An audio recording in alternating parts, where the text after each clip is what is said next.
Hey kids, we're back.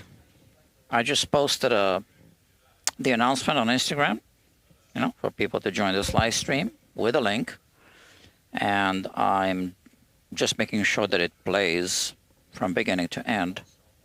Seems to be playing. So where are we? Yeah, all right. Bear with me. So I'm going to do a copy and paste of this link. And as soon as I'm done with this, so that was on Instagram. Okay, cool. Now, what are we doing? I am going to close Instagram. Don't need it. And I'm going to send a link to this live stream to the owner of this guitar so he can enjoy. So this is part 21, but it's on this playlist. But this playlist wasn't just about this one Headstock repair. It was supposed to be a trilogy, but it's not going to be much of a trilogy without the third one. This is the third one, which it looks like I'm not doing. There's some communication issues with the customer. Not going to get into it, but that's how it is. So I can't work if I don't communicate well. Well, no, I'm sorry. I communicate well. So if there's no good communication, I just can't do it. Because that's a recipe for disaster. And I don't need disaster. I just need to get things done. All right. So here we are again. I repaired the headstock. It looks okay. It looks fine, right? On the back, you can see some scars, but it's all smooth to the touch. And that's how we are leaving it. And now we have a fretboard to deal with first. We also have to reinstall the nut. So obviously there's no nut. And we are going to polish the frets. And that's about it. Oh yeah, and put the strings on and finish the setup. So let's get right to it.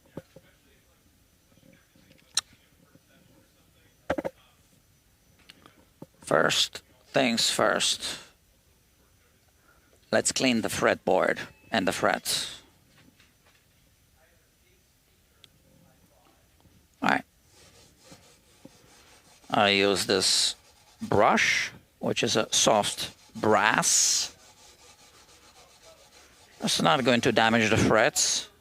So the frets are also a brass alloy with nickel added to it, but they're harder than this brass, harder alloy. But if you think about it, the strings, which are steel, are harder than the frets. And we don't really worry about steel strings damaging the frets just because we play the guitar. But the fact is they do damage the frets. That's a problem. It's not a problem for me because it's more work for me. Frets wear down and I need to service the guitars. But it's definitely not an ideal world for guitar owners. They have invented stainless steel frets, etc. That all exists. But, some people are having issues with that, and they're harder to work with as well. So it's always a trade-off. But the important thing is this. We are finally finishing this project.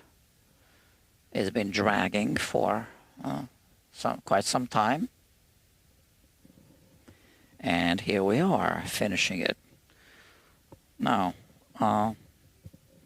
first I am going to check. So I've never, I don't know how this guitar plays or what it needs in terms of setup, because when I got the guitar, it had a broken off headstock, right? So I never seen this guitar without, I mean, with the strings on. I've only seen it without the strings on. So here I am checking. So there's a little bit of a high fret here. Okay, so with the fret kisser, so the fret rocker is a diagnostics tool. It's rocking quite a lot here. So that's a high fret. And I'm going to file it down a little bit with a fret kisser, which is this tool.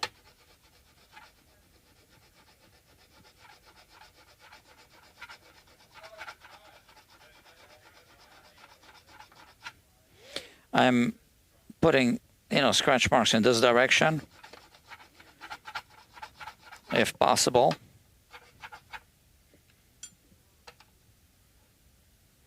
Yeah, and that flattens the top of the fret. I'm going to show you one time on one fret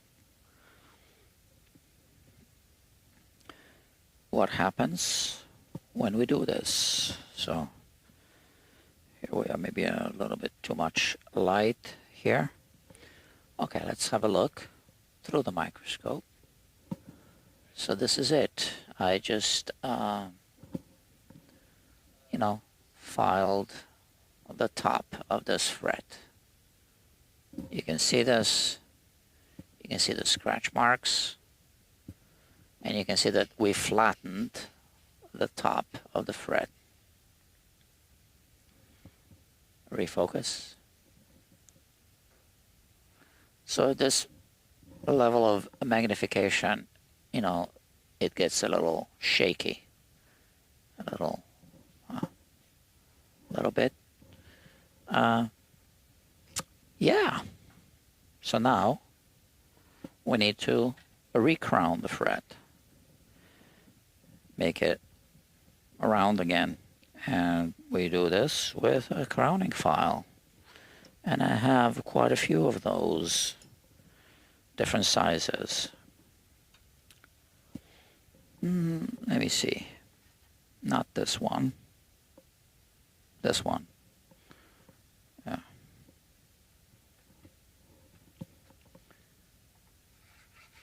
So I only hit this part of the fret here.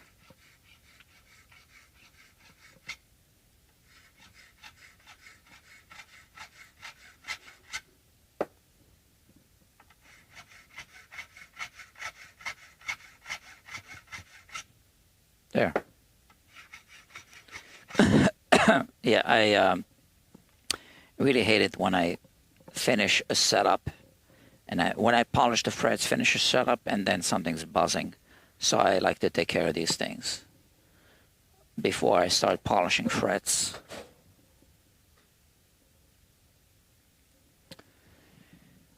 And let's continue. So this one is good. We check this one again because we just lowered this. And I'm detecting a little bit of a bump here. But this one is minuscule compared to what this one was like.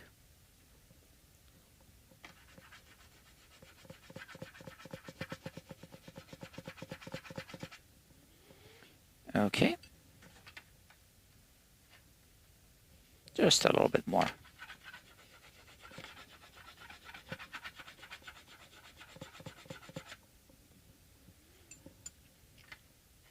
Good.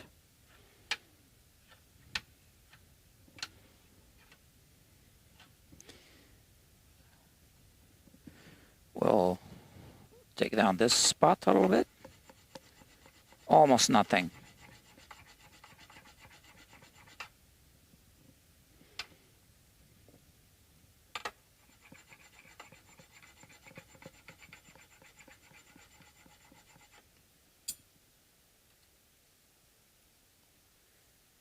So on a radius fretboard, you might need to do this to actually be able to hit it, because like this, it isn't hitting it anymore. So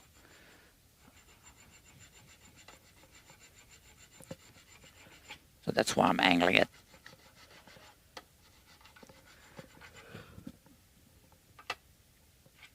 Okay. And I didn't forget, we do want to recrown it, right? It was this size. Which one? This one, right? Just here. Not the entire length of the fret.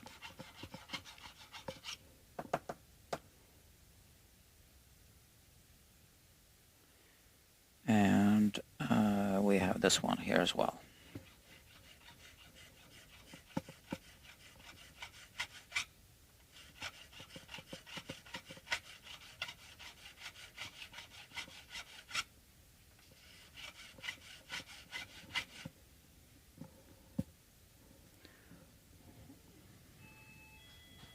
Yeah, that looks good. Just double check everything.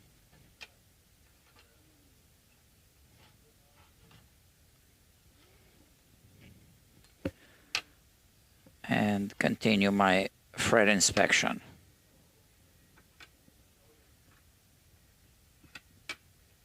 Just a little bit of a hump here on the 12th fret.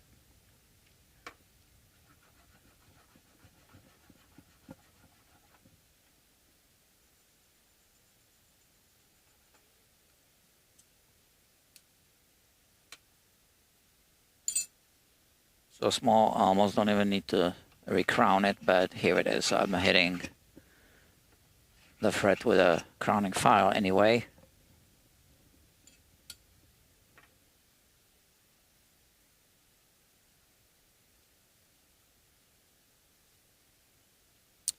We do have a bump here.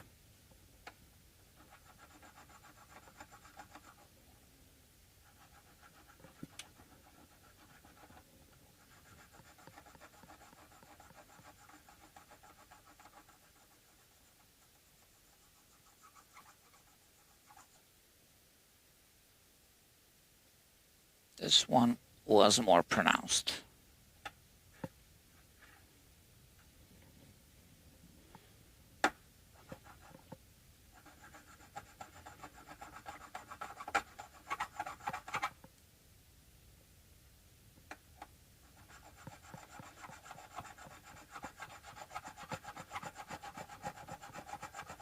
Which means we definitely need to recrown this one. I'm still seeing little particles. I mean, what is it? Metal shavings. So, okay, we're good. But we do need to recrown it for sure.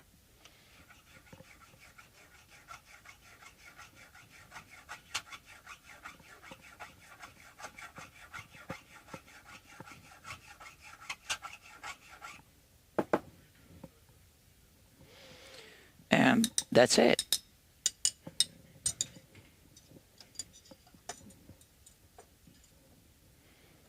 We're done with these.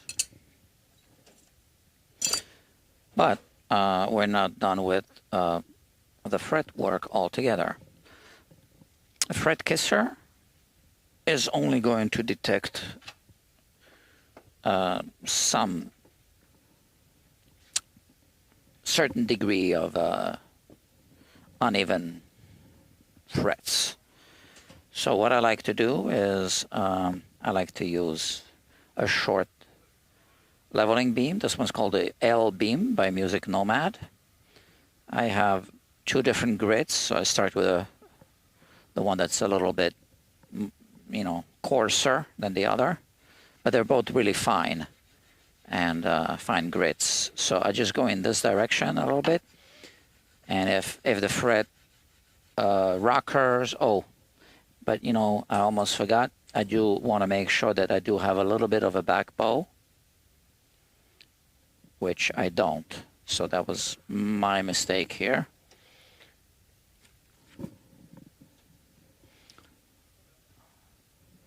we want to open up the truss rod cavity.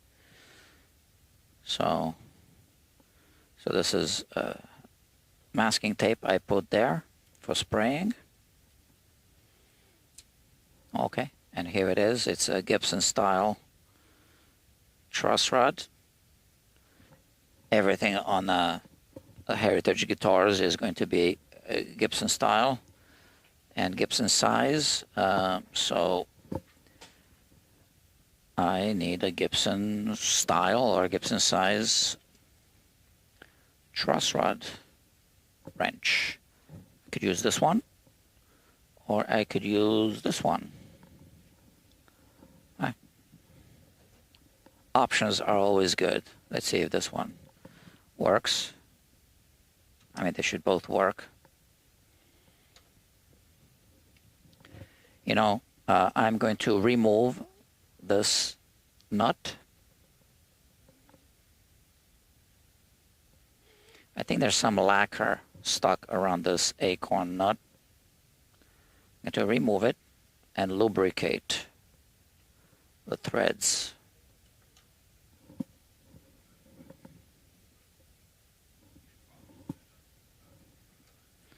Okay, so now it's completely loose.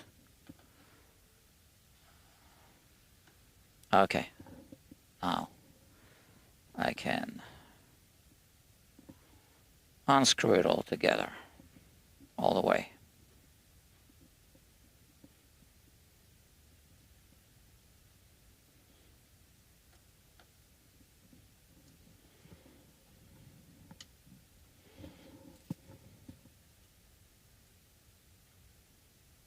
There it is.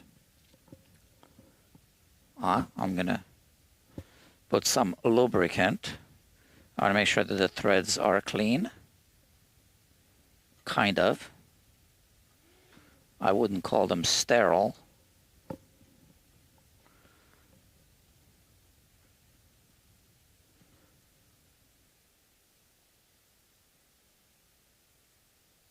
Yeah, there's like I think a little bit of rust or something stuck in the threads. Of course, I can only clean the tops with this method. And here we have the nut, the acorn nut. It's made out of brass. So, you know, that's the idea.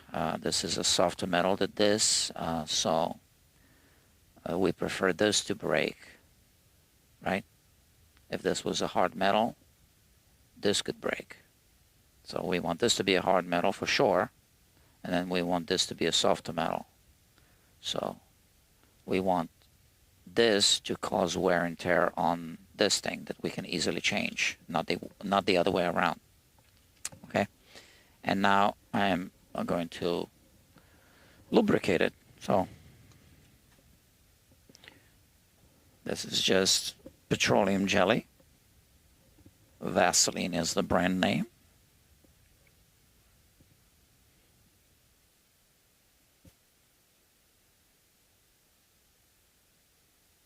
It's a commonly used lubricant on the workbench, at least on this workbench.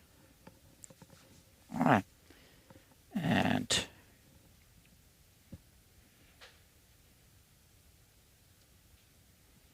I want to reinstall it.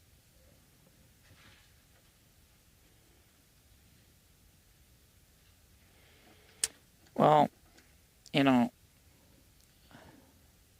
it's a little bit tight, like the bottom of this truss rod cavity is, you know, kind of high.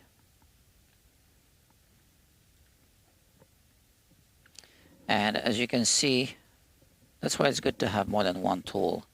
This one has a thicker wall around the hex socket wrench than this one does, right? So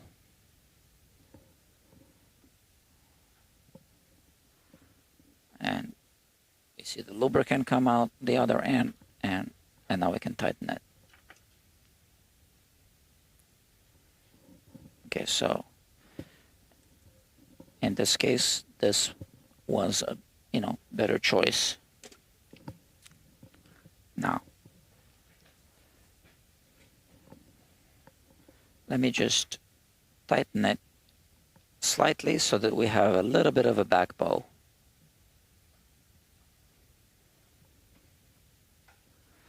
So when you see that it's flexing in the middle, that means that the two high spots are here. And once it stops flexing in the middle and it starts to rock, then we have a little bit of a back bow. So that's what I want. I don't need to measure it. I just need to see that it's there. Yeah, it is. Okay, so that's what we want to do this job that I'm about to do, which is, yeah,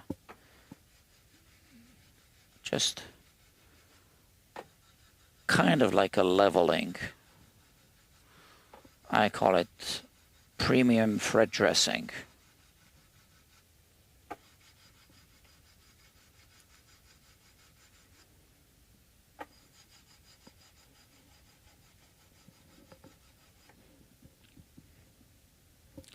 So this little procedure can take care of very, very minor discrepancies, plus it puts a shine on the frets, right? Hold on. I should be using this side. It doesn't really make that big of a difference.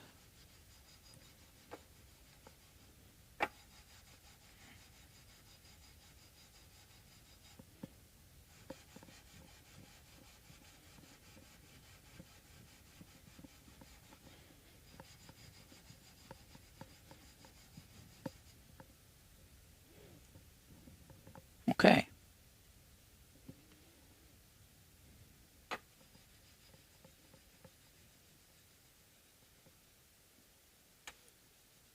I'm just looking at the shine. Just want to make sure I don't see any scratches from the fret kisser, which had a somewhat coarse diamond file, relatively speaking, compared to this, yeah.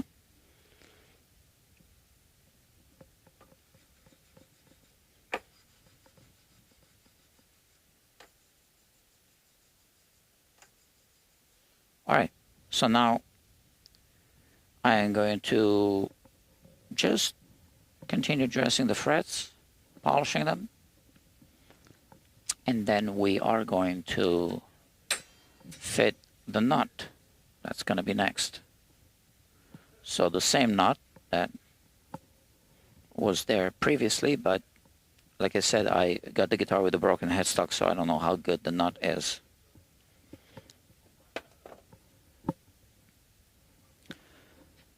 I have one public viewer, Dr. Stefan, who says, "Good evening, doctor." Good evening to you, doctor.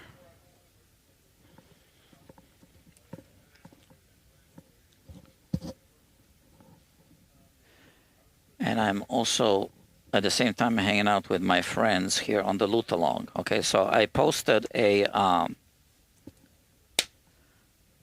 Instagram announcement of this. And with my phone camera, I showed this camera here, which has a teleprompter. And I can play videos on the teleprompter. So now I'm playing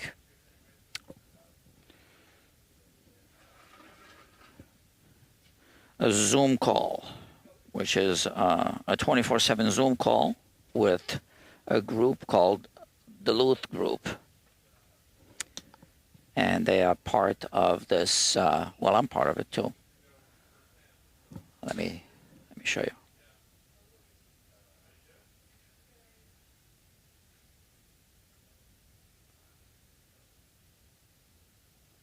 Okay. It's out of focus, okay? But I'm going to focus it. So here it is. So what you see here is my teleprompter, which is my main camera. And these people here are hanging out together.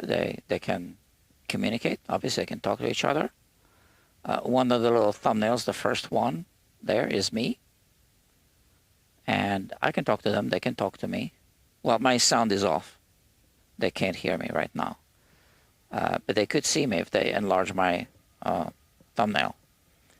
And then it's going to probably switch to someone else. I'm just waiting for that to happen. Well, I don't know. It's not doing it now. But you know, when someone else starts to talk on Zoom, it's going to switch to that profile.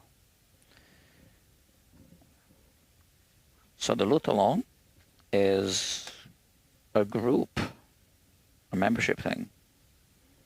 Luthiers from all over the world can join, and they can talk to each other and ask each other for, you know, advice, tips, etc. So let's say if I have a difficult or challenging repair and I just can't wrap my mind around it. Well, I can just kind of say, hey guys, any one of you ever encountered something similar? How did you solve the problem? You know, that sort of thing. And the person who runs it is pretty well known. His name is Ian Davlin. You do have some other well-known luthiers on this Loot Along group. One everyone knows, obviously, is Dan, Dr. Dan Earlywine. He shows up every now and then. Then we have Dr. Bo Hannum, who has a YouTube channel. We have other people with YouTube channels. Let me think. I mean, his name is Scott, but I'm trying to think what his channel's name is. Harpet, a guitar, something like that. Yeah, okay. So there's a few YouTubers on the Loot Along, on the, you know, that show up every now and then. Some of them are regulars, like Bo Hannum is a regular. He might be on right now as we speak. We can't hear them, but I can always point the camera there. So if you are a luth, a technician or a builder, a repair tech or a builder or both, consider joining. So just go to Patreon and look for the Luth group, L-O-O-T-H group. There you go. And you can join. Now, I don't know what the membership fees are currently. I'm grandfathered in since I've been a member for a few years now. So I'm grandfathered in at my, whatever the fee was. Well, I remember what it was, but maybe I shouldn't talk about it. I don't know if Ian would mind or wouldn't mind. I don't know. So that's it. But, you know, whatever the current rates are. So prices are always subject to change. Okay, let's put it that way. That's how it is. That's how the world works. Okay, I want to put a cover on this guitar. I'm not going to cut a new one for this one. So I'm going to try to find one that works for this guitar. Maybe this one. Doesn't need to be exact. And by the way, this whole cover business is something that I learned on the Loot Along from someone who is a regular member there, Doug Proper. You might know of him as well. So yeah, like that. This is fine.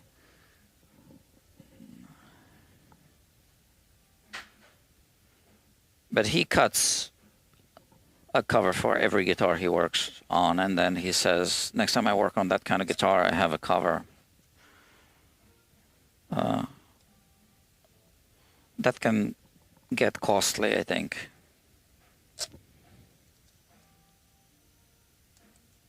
And this is why I have these rolls here. This one, I have a black one, right? Obviously, I had a red one. I'm out of red now, but I have some red ones.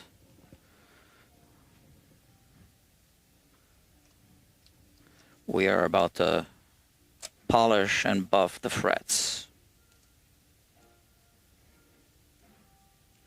Yeah, so if you are a luth, consider joining the Luth Along. It's really a great group. I mean, I learned so much. And you are a member of a community. If you do this professionally, it's 100% tax deductible. It's a great resource for sure.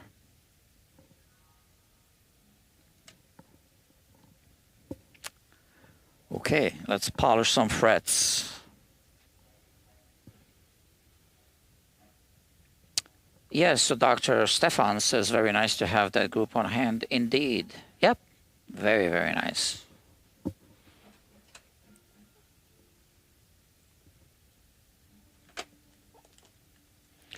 It's a unique thing. So Ian started that during the COVID lockdown.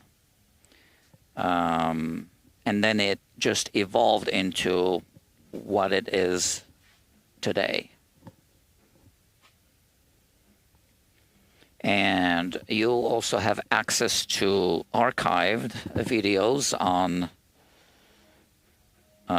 Patreon. A wealth of information. The only thing is that the videos are not edited, so it takes a while to sift through the information.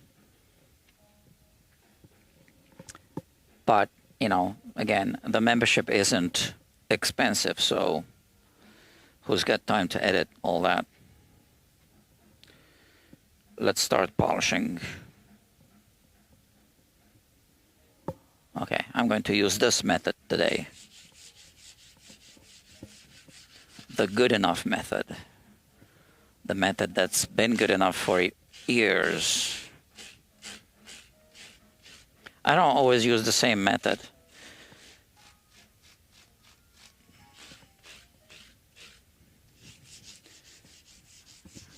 This one is quicker. Arguably, maybe not 100% as perfect as the other method that's not as quick, but it's a really good method. And let's see.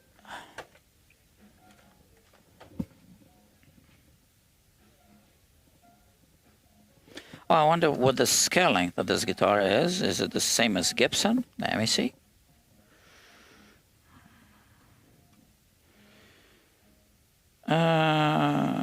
Yeah, it's kind of between Gibson and Epiphone. It's neither. Although, you know, the Gibson scale length is not the same on every guitar. So it could be one of the Gibson scale lengths. So it's closer to the Gibson scale length than the Epiphone. So the Epiphone scale length is 24.75 inches, and the most common Gibson scale length is, let me see, I get this right, 24.625. Okay, so it's closer to that, but it is really between that and Epiphone,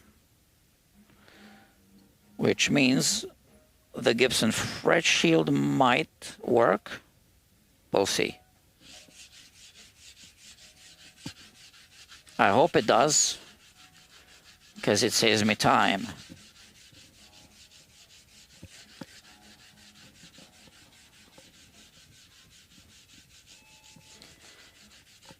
Yeah.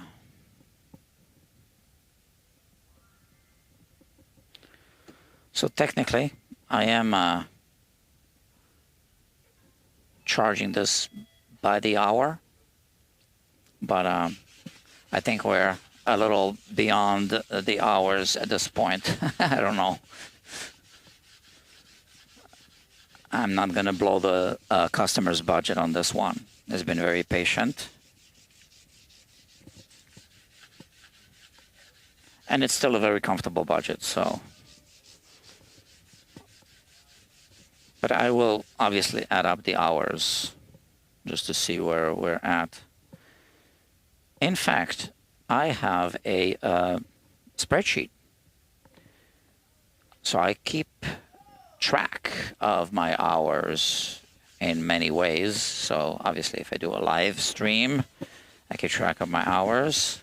If I don't, I have a couple of ways of keeping track. First is like a private live stream, not public.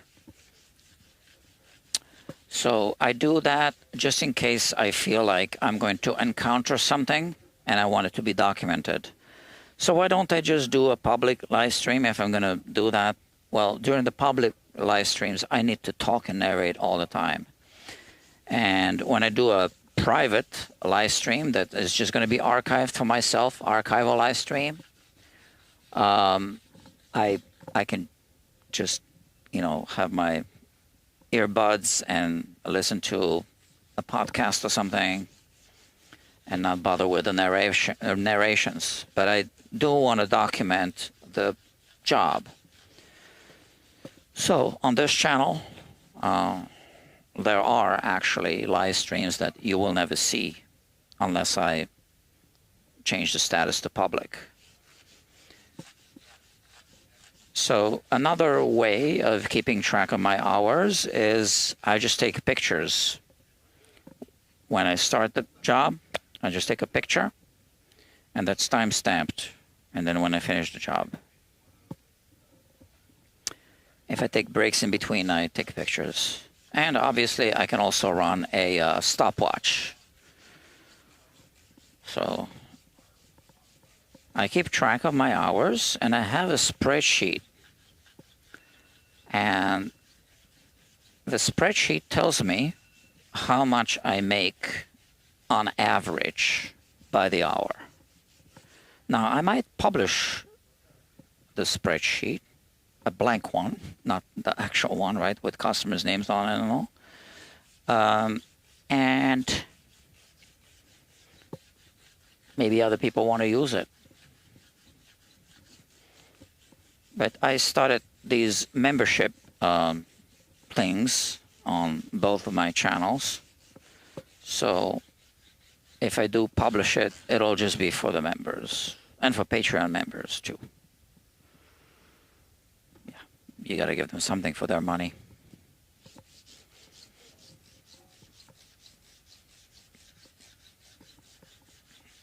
It's just an Excel spreadsheet.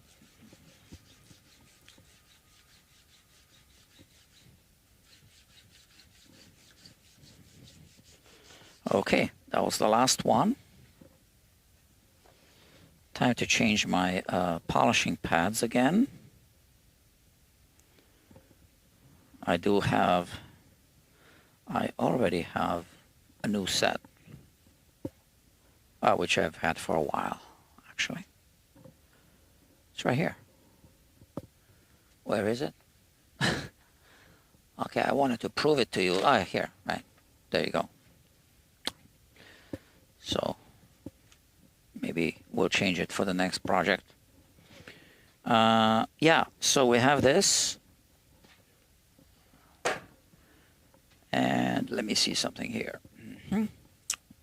Oh, we have 9 viewers. Nice. I was just watching, I just caught the tail end of it, the Steve Cassidy live stream. Dr. Steve Cassidy. He has a separate channel now, Casa de Guitar. It's a play on words, Cassidy Guitar, Steve Cassidy Guitar, so it's a Casa de Guitar. I think it's quite nice, little play on words.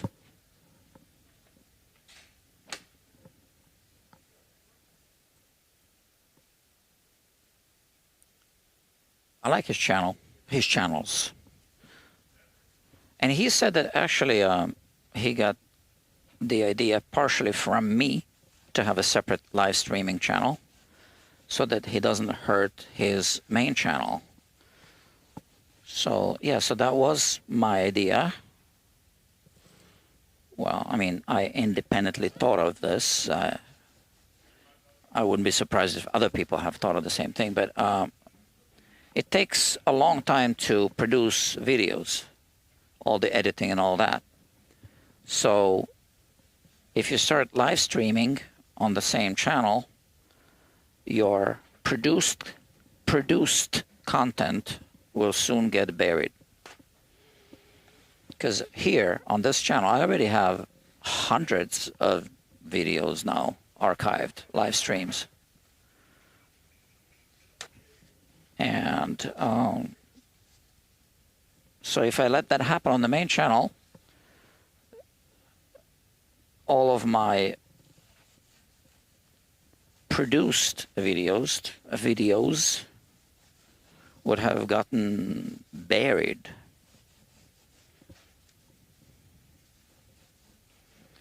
And, you know, I don't feel that's good for me, for the channel.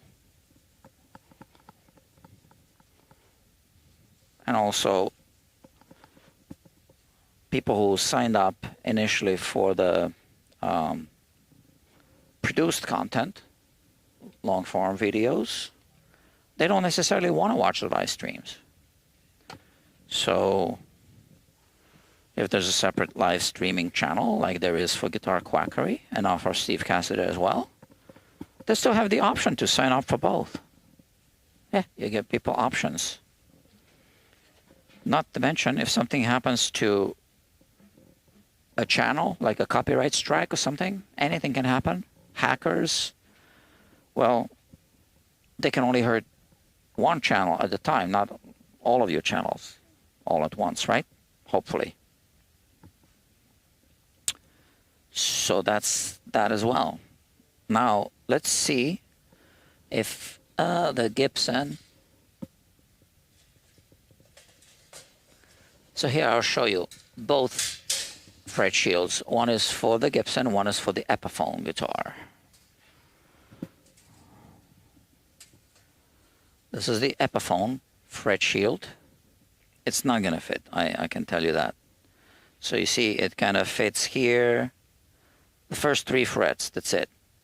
The 4th fret is already off, and then it's completely off here. It just doesn't fit. I know there's a reflection there, you can't see it, but it doesn't fit. And then we have the Gibson fret shield. So let's see. Now that's almost a perfect fit. Almost. Good enough. So the slots for the frets are wider than these frets, and that's why it fits from beginning, from the first to the last fret. Okay? Otherwise, it wouldn't fit. Because we have this slack on each, little gaps between the fret and the surrounding, what should I call it? You know what I mean? Because the slots are wider than the frets.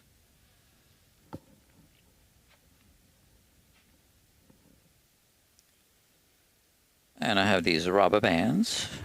I don't always use them, but in this case, I want to use them. It comes with these rubber bands. I wish they gave you spare ones. By the way, I wrote to Music Nomad. I haven't heard back. I wrote twice to them, asking them to sponsor my channel or channels and or the Instagram account. But I don't want to jump to conclusions. I think maybe my emails get flagged as spam because Dr. Kevin, who is my collaborator on the 3D scanning business, says that he doesn't always get my emails. Sometimes they get flagged as spam, and sometimes they don't even land in his inbox or spam folder. So it's quite possible that Music Nomad did not receive my emails. So I'm concerned about that because it is my business email. And if people are not receiving the emails, that's a problem. Although I don't use my email a lot for anything, but I do want to use it to communicate with sponsors or potential sponsors.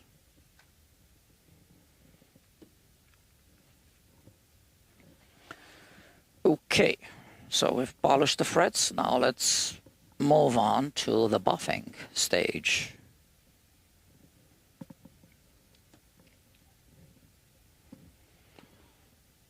Okay, I already have a fresh supply, but I want to use up the old one.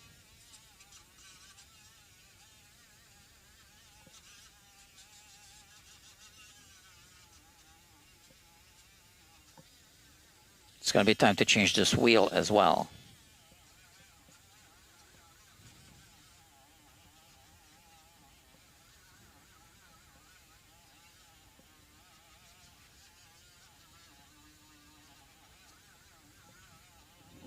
So that's exciting. I'm finishing up this job.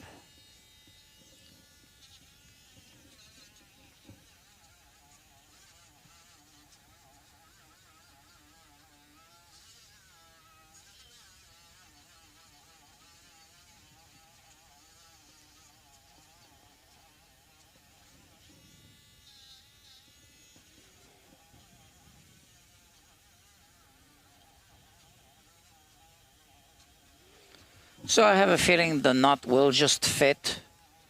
I don't think there will be any need for a cleanup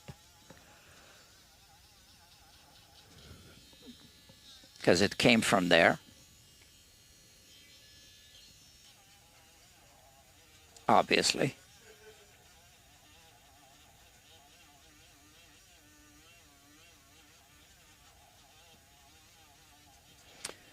So last night I had a good night's sleep. I slept almost 8 hours. I was in bed for longer than that. I did wake up at 6:20 a.m. according to my watch, right? That logs everything. And fell back asleep at 7:35 a.m. So I was in bed for, I don't know, 9.5 hours, more or less. But I had almost just a few minutes short of 8 hours of actual sleep. And that's good. And that's uncommon for me. But one of the reasons why I got a nice sleep last night was because I bought a new mattress. And it was like a highly anticipated thing. It's a custom-made mattress I ordered. That cost a little bit.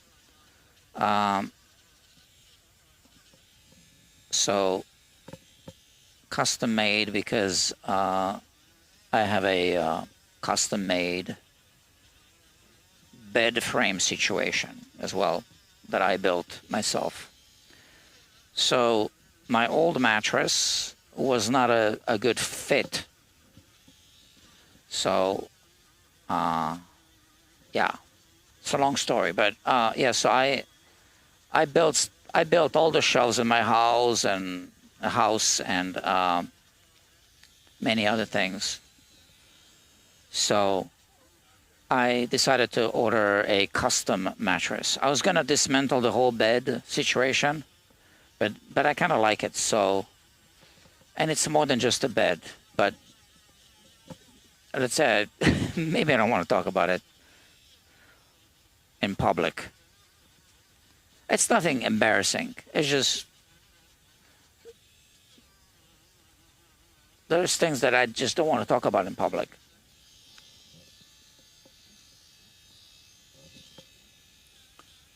So I decided to keep my bed frame situation as is, at least for a few more years. And like I said, I decided to invest. That's not even the right word, right? Spend money on a custom-made mattress. And because it's custom-made, it took a while, quite a few weeks, for it to be delivered. And it was delivered, finally, yesterday, actually a day before yesterday. So it took a, next day for me to open the box. And then also install it, kind of. It was like a 1-hour project to get it all ready. So I was very excited about that. And I said, well, I got to check it out. So I can hardly wait. And that put me in bed a few minutes after midnight. I really wanted it to be before midnight, but it didn't work out. But I slept long, so it's comfortable.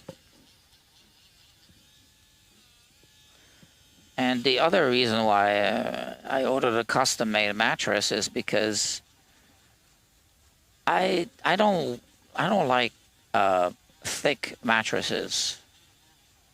So it's a thin one, very thin. And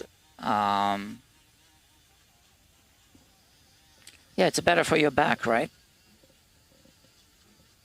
Nothing soft and fluffy.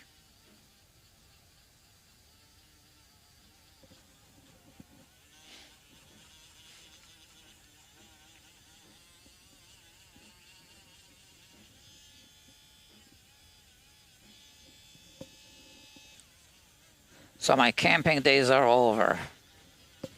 No more camping in my own house.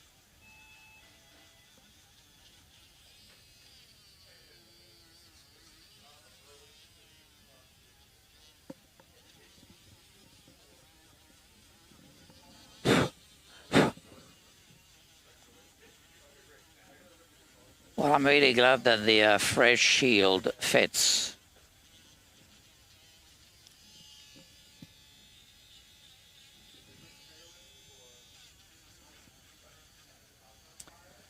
Oh yeah, the other day, I don't know if you watched that live stream. It was during a pickup dissection. A guy showed up with a bass, active bass, and yeah, he didn't have an appointment, so but I felt bad, not taking the job, because I did work on the same bass a year and a half ago, I guess, and it was in pretty good shape. But he just had some kind of wiring issue, so he wasn't getting sound anymore. So upon opening the electronic cavity, I discovered a rat's nest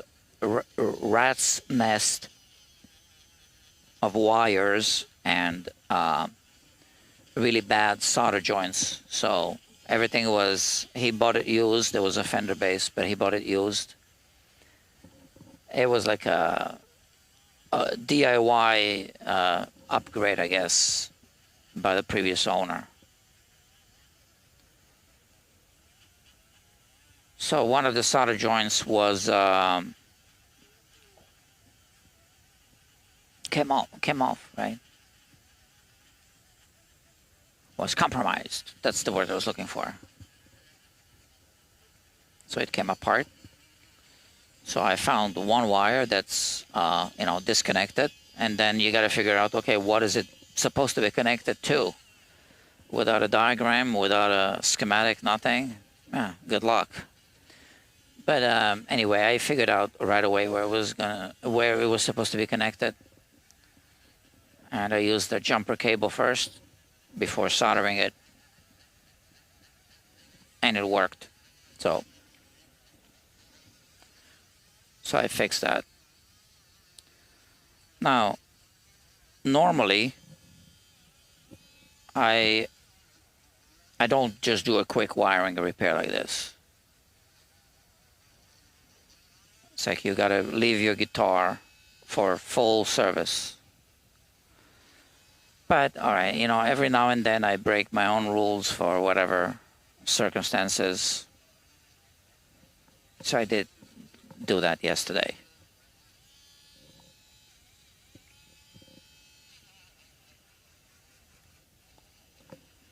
Same with free services. Every now and then I just do a freebie.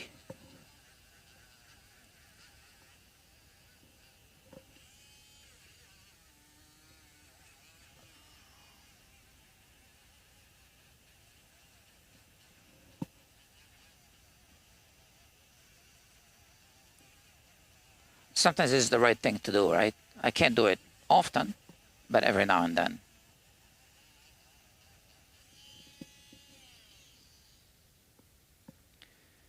I've had people who are really depressed and,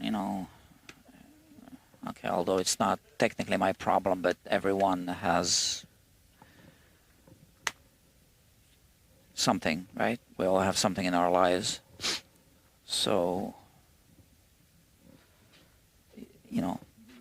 sometimes that's what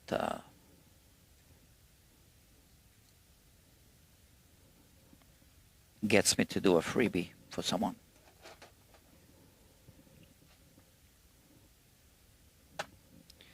I recently had a customer with a pretty bad situation, I could tell.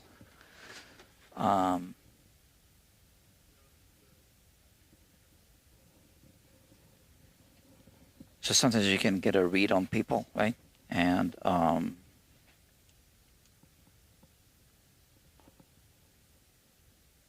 yeah. Although I don't do community services, as a general rule, sometimes I can squeeze in a little something for someone.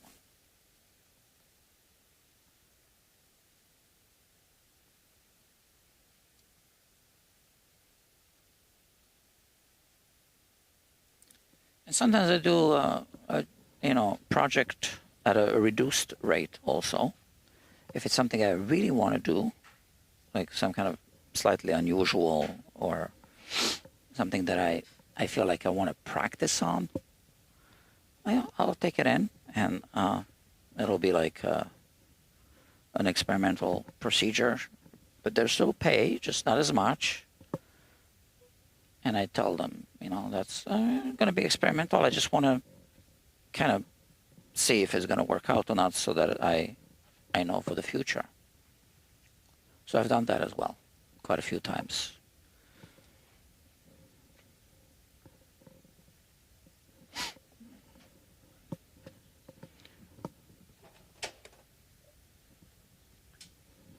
So I have rules, but sometimes you just need to be flexible. We all need to be flexible.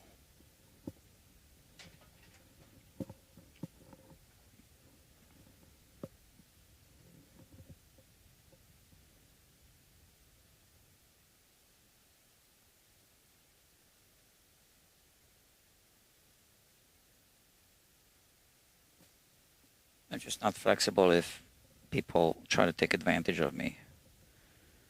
That's a no-no. I'm also not flexible if I know people have money and, you know, they just don't want to spend.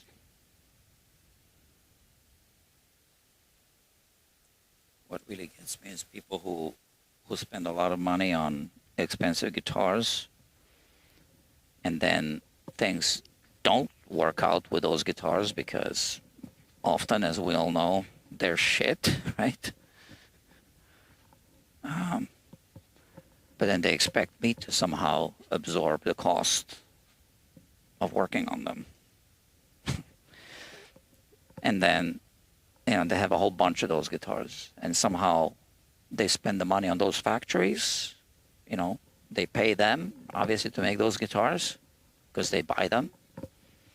But they don't respect my time, but they expect me to make them work for them. No. And zero tolerance for that.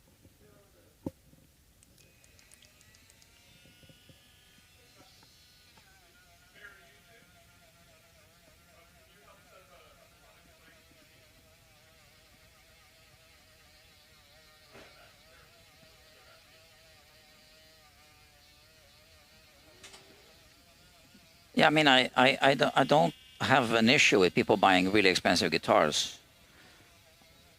That's fine. It's just that when they somehow have a budget for that, but they want to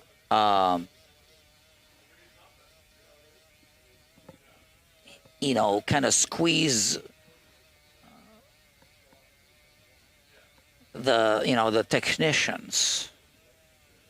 You know, well, so you're a big spender, but you know, you don't want to spend money on the people who will actually make it work for you. So I feel that's disrespectful, which is why I don't have respect for those people. And you know, I've had my dealings with people like that, so.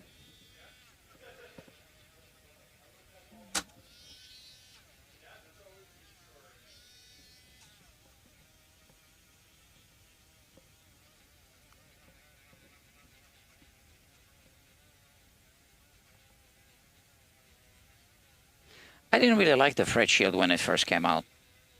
And it still has its, you know, imperfections, but it does save a lot of time.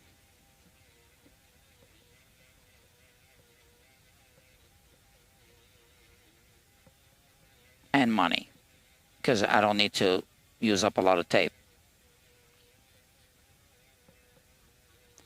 I actually have a separate fee for taping a fingerboard. Because when I do an itemized invoice, you know, if I had to tape off the fingerboard, that's a separate job, you know. So that's something that needs to be paid for.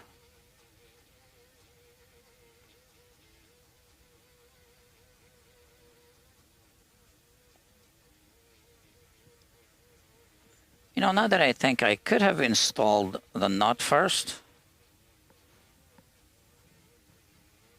Same thing, I guess.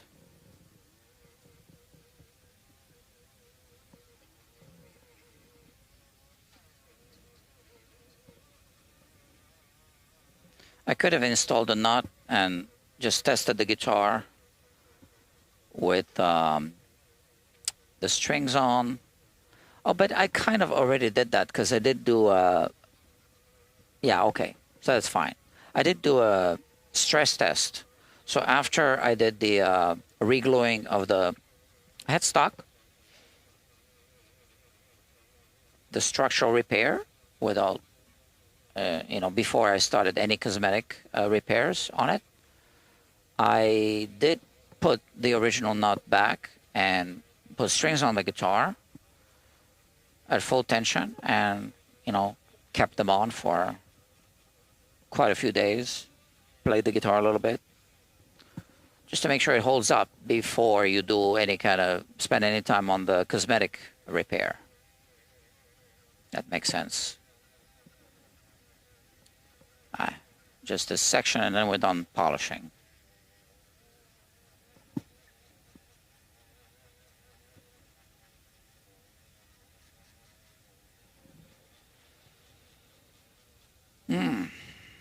I could fall asleep right now. So it's good I only have 2 more frets because I'll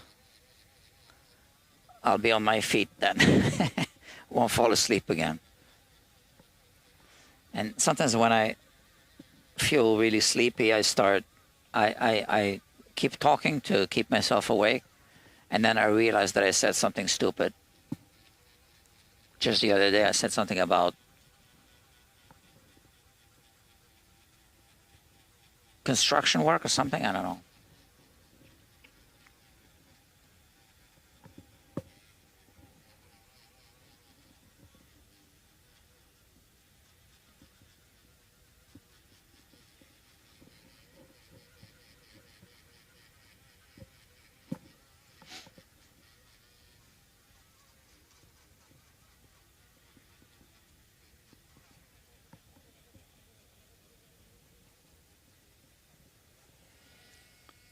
Okay, what else should we talk about? You have any questions? Just ask in the chat.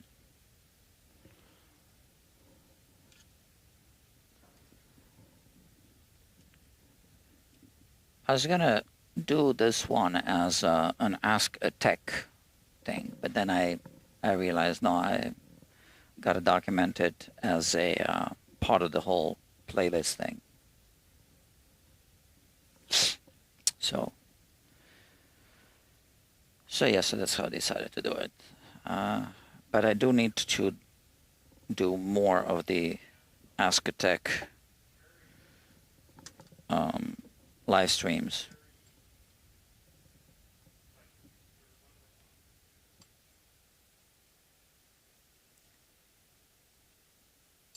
They weren't popular. I think the only way they can become popular is first, I think I need to have a schedule for them.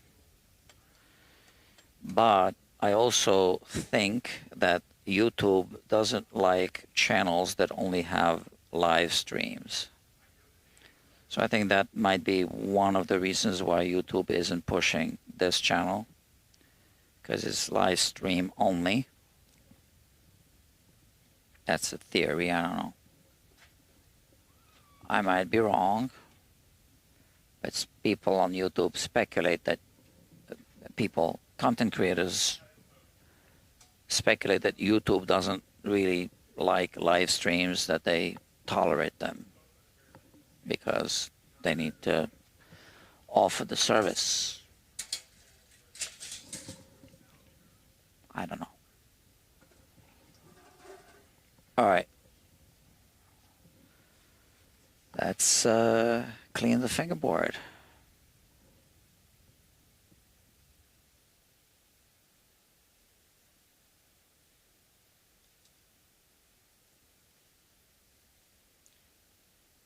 Right after this live stream, I'm going to be doing another live stream of the Barth guitar. What a weird name. B-A-R-T-H.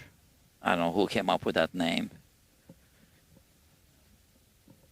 See, this is from the polishing buffing compound.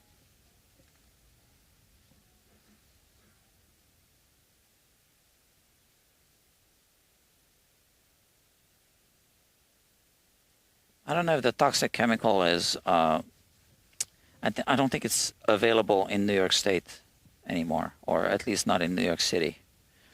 Because I used to buy it at the Home Depot or Lowe's, and they no longer carry. So I had to order it from Amazon.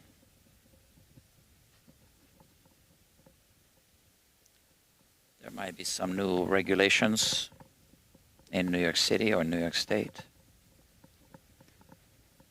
I have a feeling.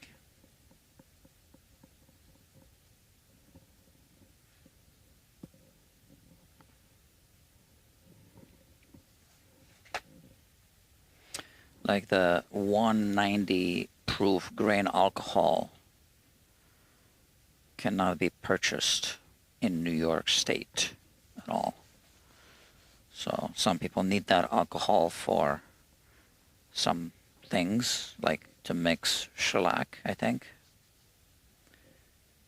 And yeah, they need to go to New Jersey or Connecticut, Pennsylvania, or wherever to buy it. 190 proof. I think that means 95% alcohol, ethanol.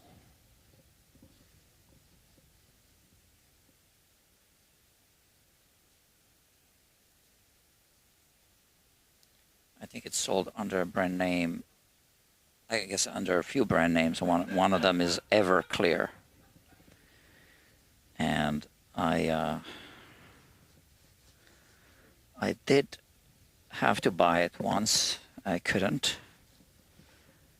and I know this is gonna be hard to believe.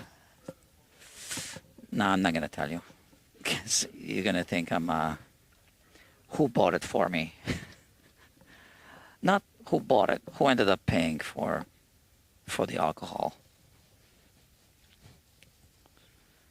Someone really famous.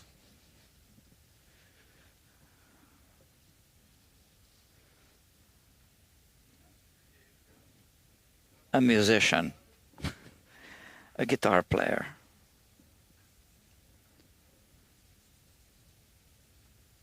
And a friend of mine, a friend that I've known for many, many years, knows him really, really well.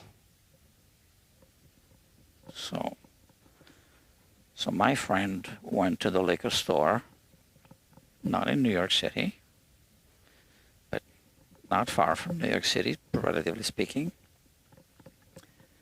and bought that.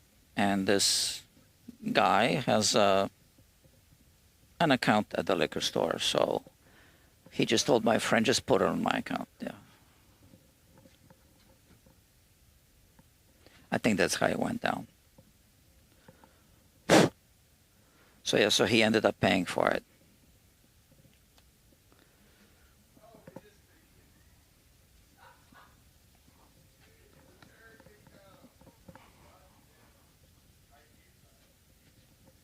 A famous guitar player.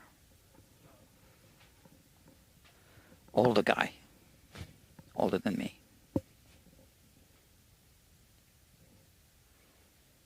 So,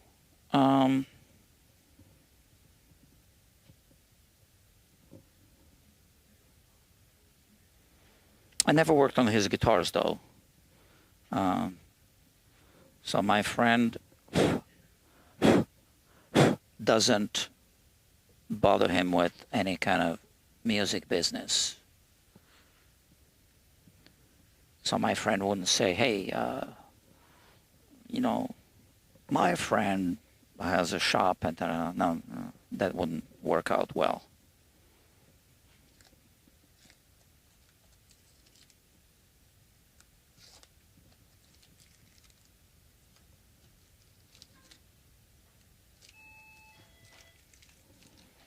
Okay, this looks good, I think.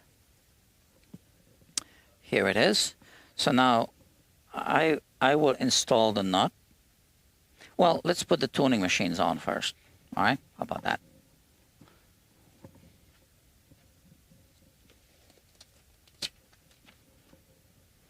Okay.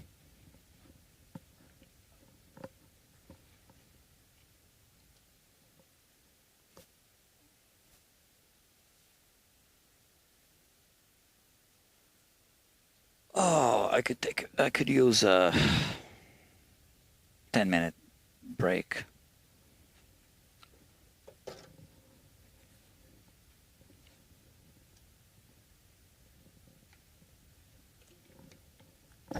So this guitar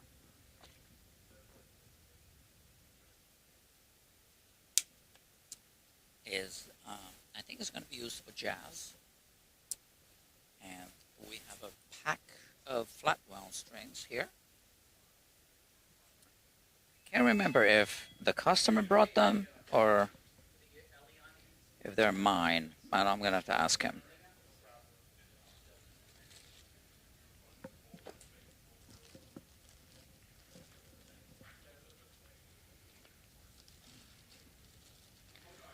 So let's see how the nut fits.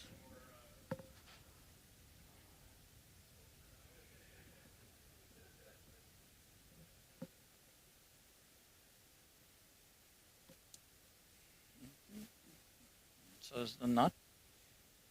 So all this came from here. There's no need to remove that. And it fits like a glove, obviously, right? Oh no, it needs a new nut. Yeah, all right, now I remember. Oh, we need to make a new nut. I forgot about that. I'll show you why.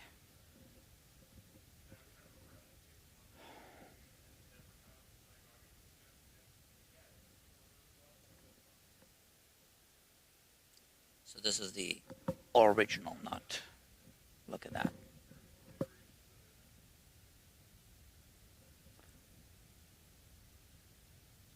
So this has been filled with super glue. This has been filled with super glue.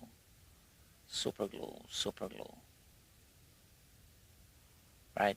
So that's really bad. So we can't use this nut. Do I have a blank? I guess.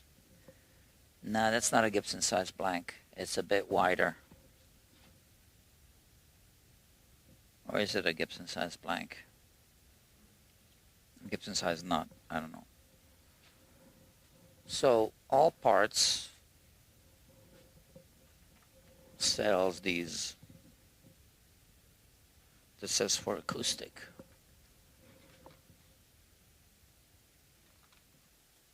Fender, obviously. Not the right thing.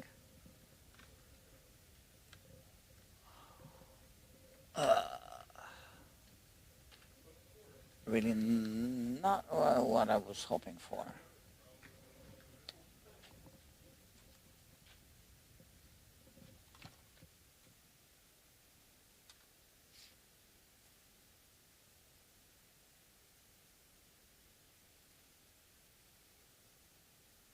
Oh man, I wasn't counting on this.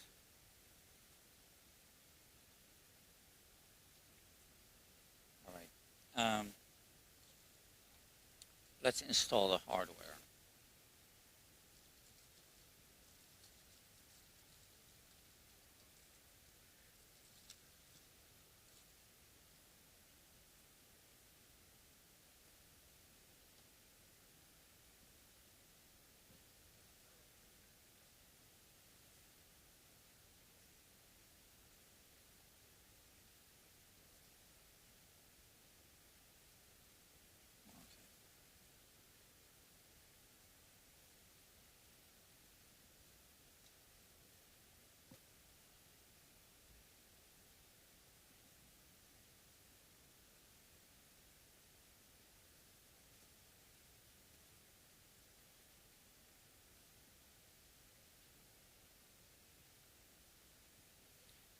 All right, let's just install the hardware.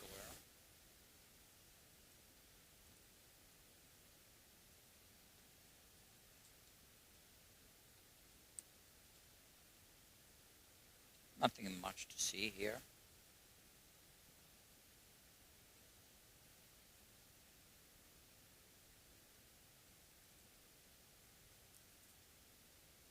Yeah, I forgot about that nut. We can't use this one. We need to make a new one. And I also have another Gibson guitar I need to make a new nut. The customer wants a bone nut. So, I'm gonna try to see if this acoustic guitar nut is a good fit initially.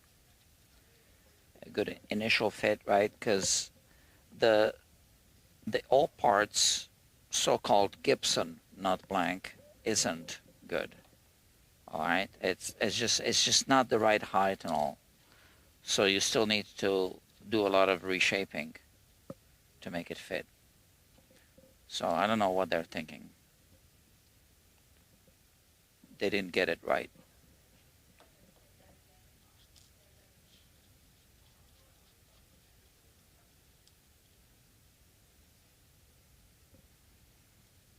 But I don't know if the Heritage has the exact same nut size as a Gibson. Everything is like Gibson size on Heritage guitars, right? So I think it's probably going to be a Gibson size nut.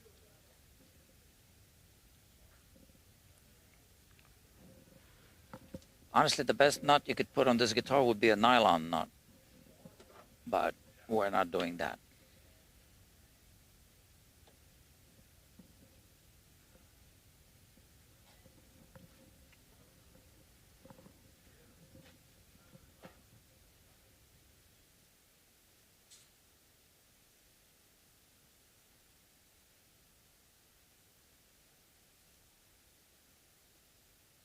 It's got Grover tuners.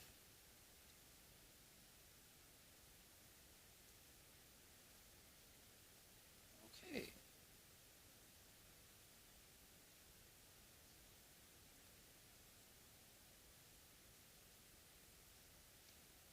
Looks like it's using the same screws for the trussel cover. Yeah, they're all the same.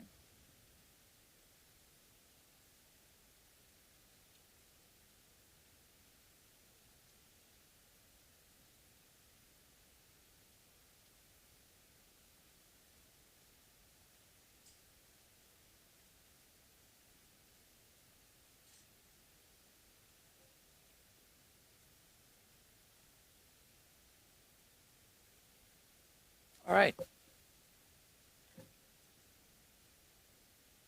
How many people are watching? 5. 5 of you. All right. Just going to clean the tuning machines a little bit. I mean, they're clean. I just need to... You know how chrome gets sometimes? But I don't want to go through, you know, the whole polishing process. That can take over an hour to get everything right. Might as well buy new tuning machines. Well, is it chrome or is it nickel? No, it looks like nickel. Sorry.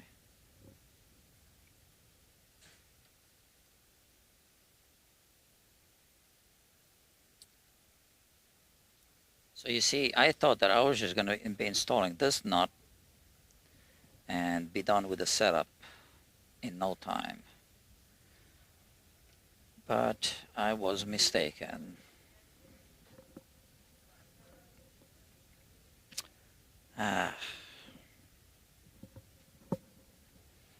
So let me think. So I think we're going to wrap up this live stream. I already told the customer, you know, maybe we'll be done by Saturday. Today is Thursday.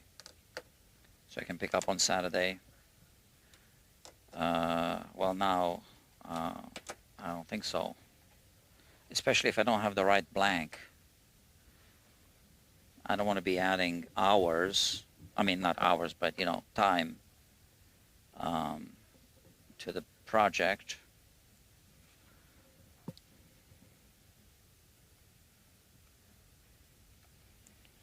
So let me open this one. It says it's for the acoustic.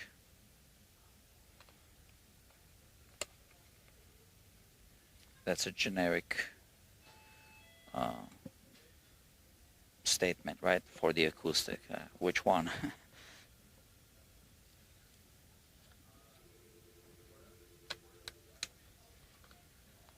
Come on.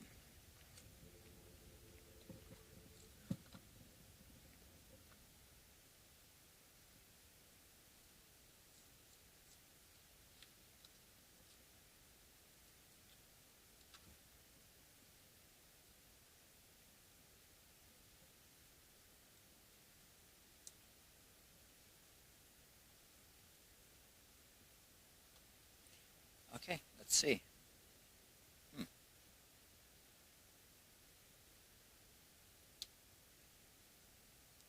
Yeah, I don't know. We need to clean up this thing. There's bits of well, there's glue residue, and then there's this. So definitely we need a little cleanup first.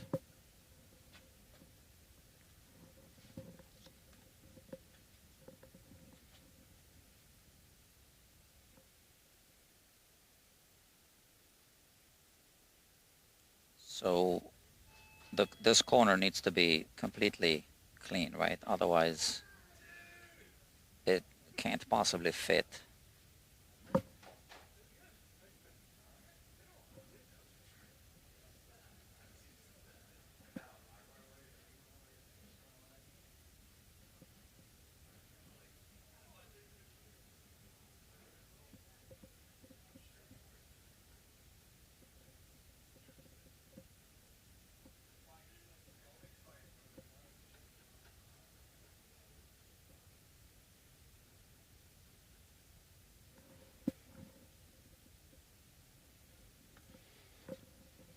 Okay.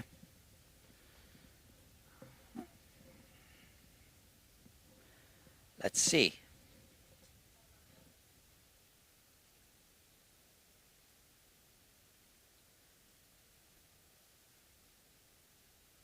I think it's very close.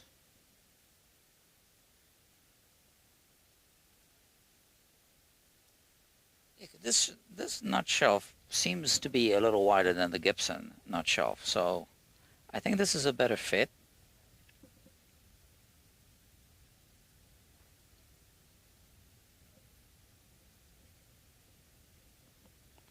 No, I don't like these nut shelves that don't have like a full groove because nothing's holding the nut on the back, which means that you got to glue it in more. And I like to use minimal amount of glue for the nut.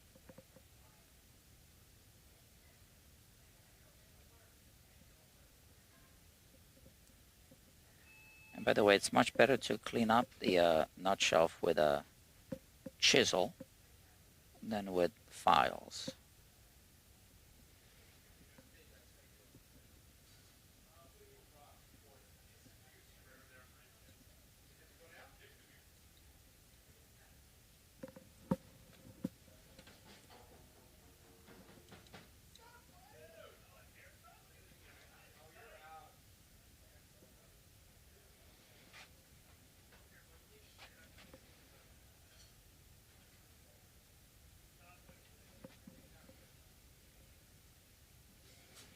And here I have sandpaper. So now this is what it's for. And that's also better than the file.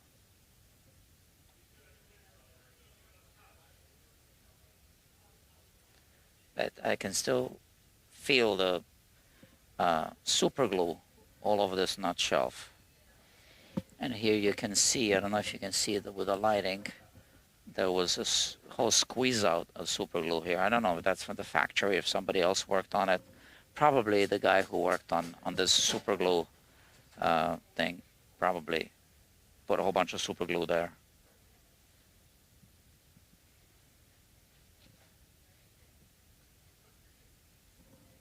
It's a little wiggling.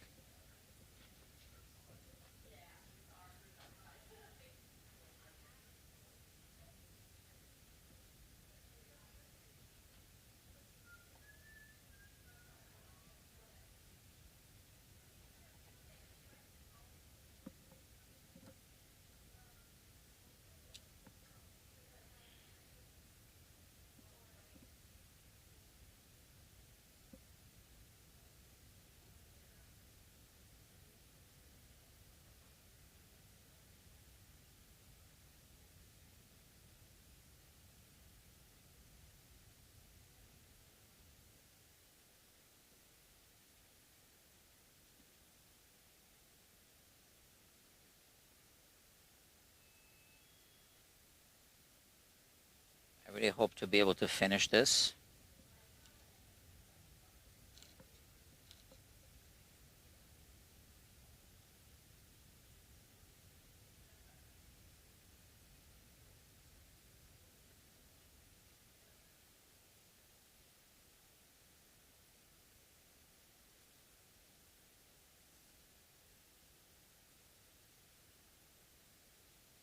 Okay, yeah. So there was a little bit of a little hump over there that I just took down.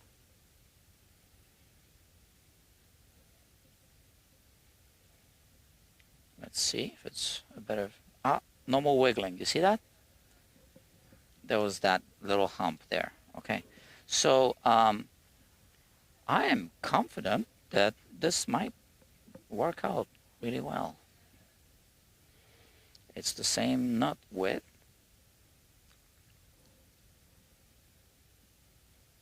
I think we still have a little bump somewhere.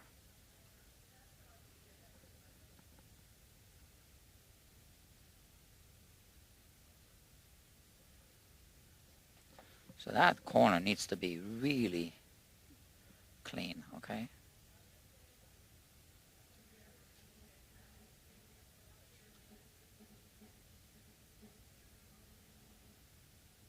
I think we had a little bit here.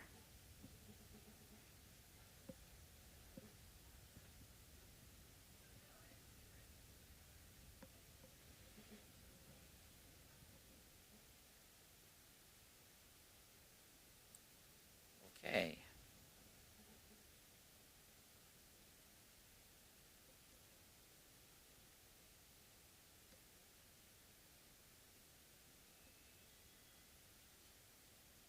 That's also super glue.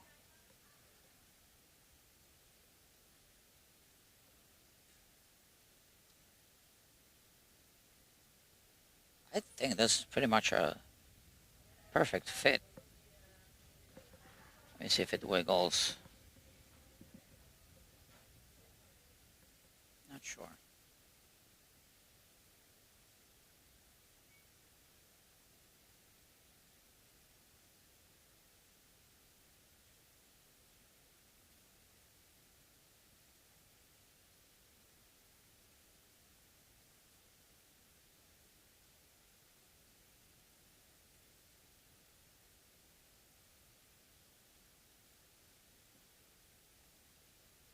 Yeah, like I was saying earlier, well, I don't know, most of you watching now probably missed the beginning.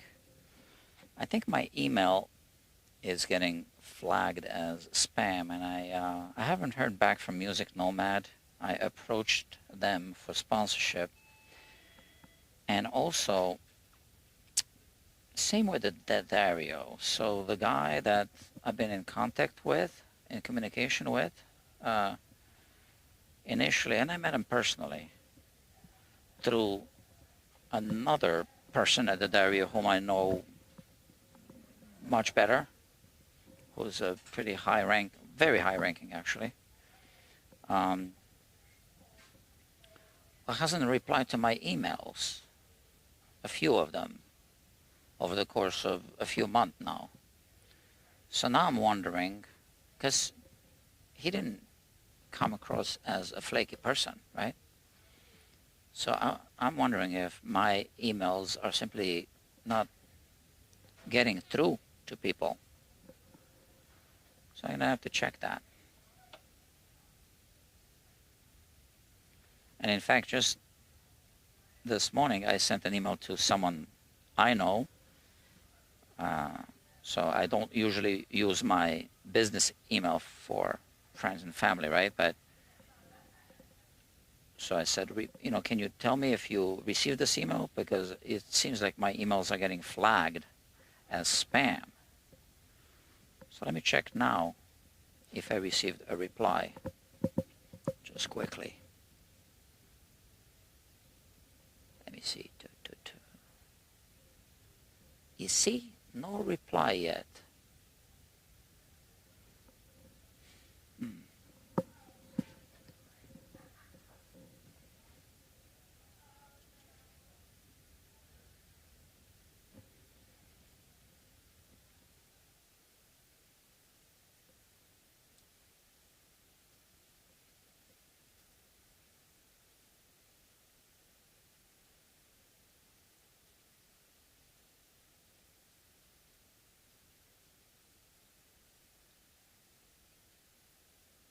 Still cleaning up this nut shelf.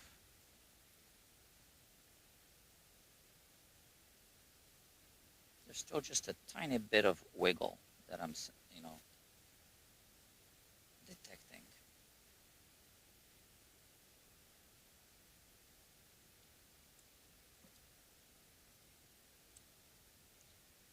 So a nut needs to be seated perfectly.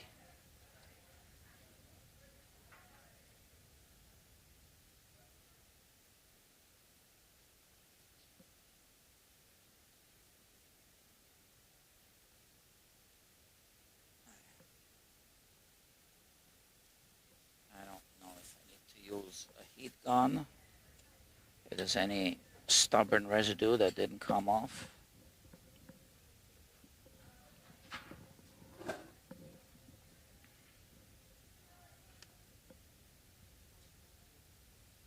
Yeah, I think so.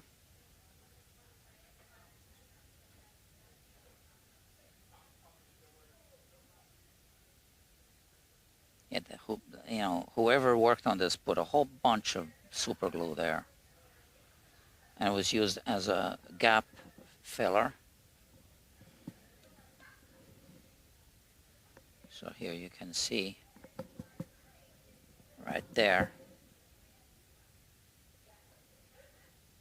Well, that's super glue. We want to remove that. Right.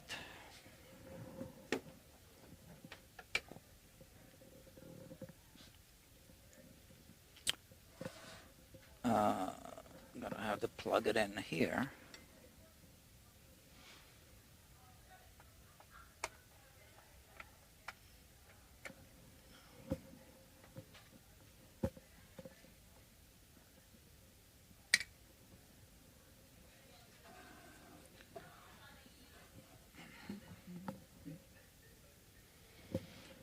Okay, here we go again.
So one reason why I was avoiding the heat gun was because I don't want to be accidentally hitting the veneer, the headstock veneer. So we have this thing. Oh, you see? I almost damaged the veneer there. So that's sometimes a challenge, right?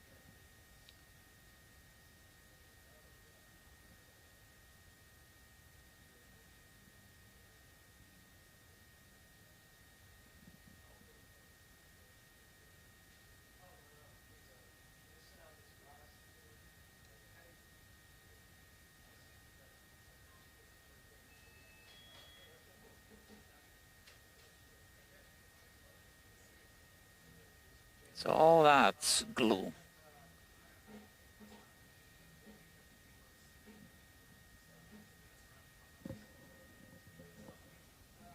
Uh,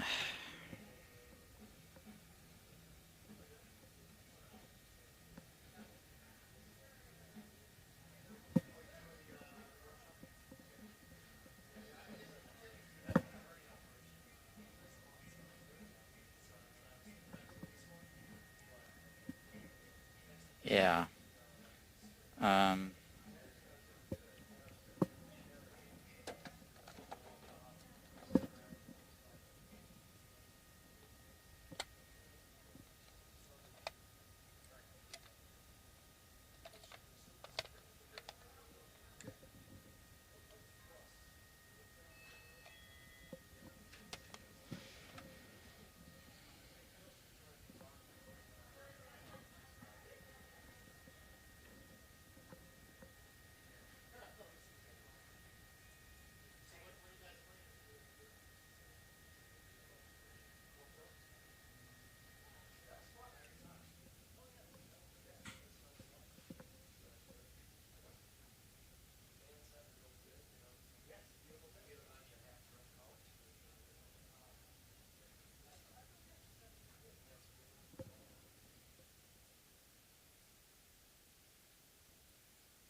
you can see what I'm doing. I don't think I need to narrate it.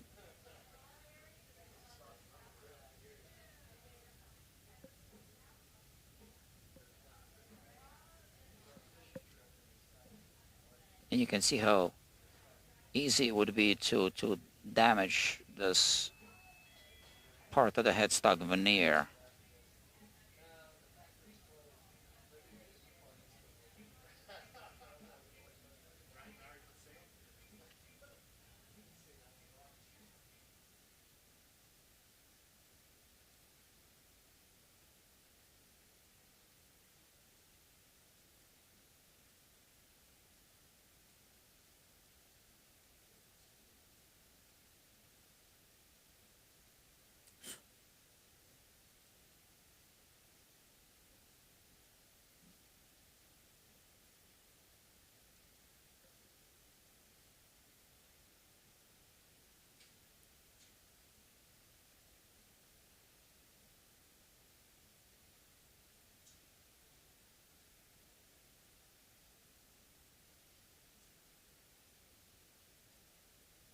So the trick is to cut just through this lacquer without cutting into the wood grain, or at least not too deep into the wood grain.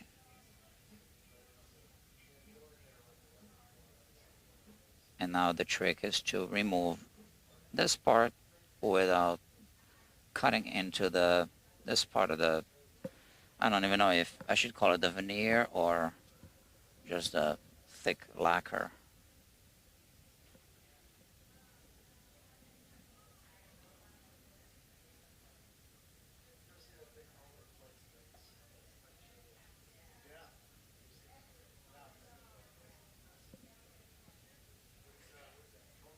But even tiny little humps of dried up glue will prevent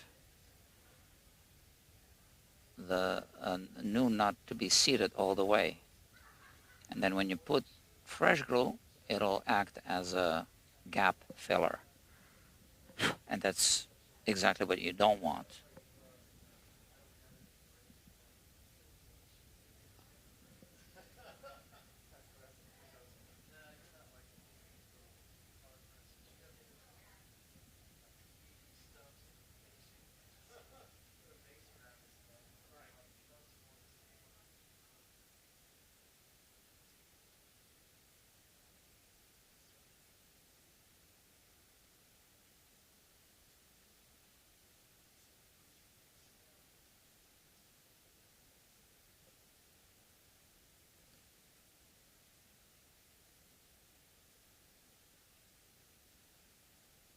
That's better, right? So now we try to fit it.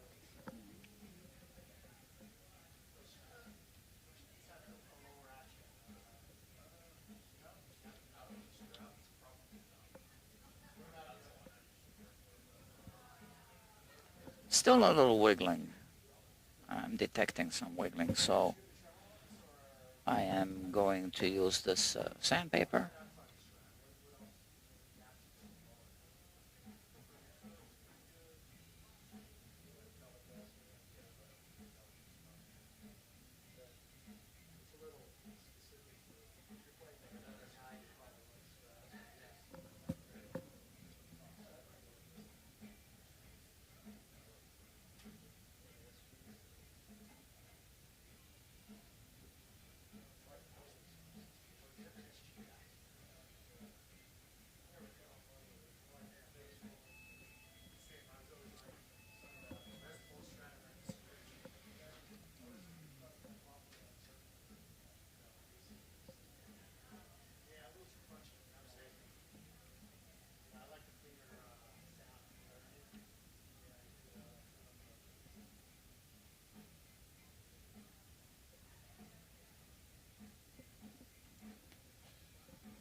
I think we have something here.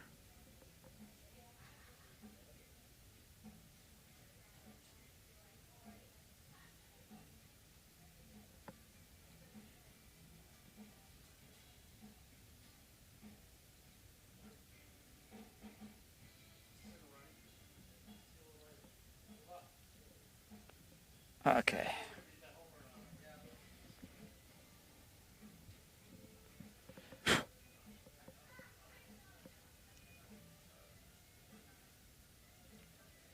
I think no more wiggling. You see that?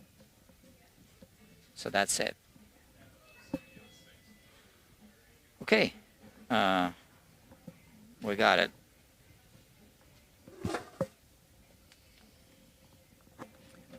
So, since this is an open shelf, it's not like on a Gibson where you have, surprisingly, right? Being that this is a heritage. On the Gibson, you have a thick headstock veneer on most Gibson guitars, and the nut is inside of a slot. So there's a back end there that's holding the nut. So because of that, we're gonna have to use more glue than we might want to. And yeah, that's about it. So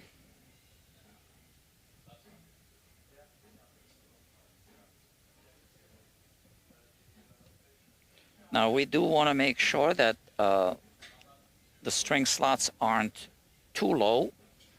So I'm gonna check with this on this side. And you can see that there's a gap. There's a gap on the G string. Okay, now what about these?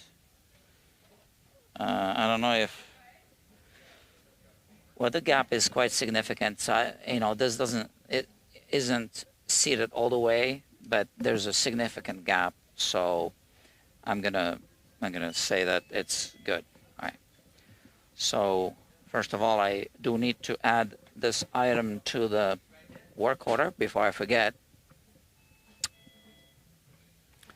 which I'm going to do right now.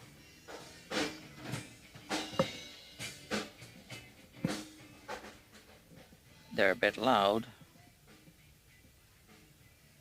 And okay, and we have, where is he here? Okay.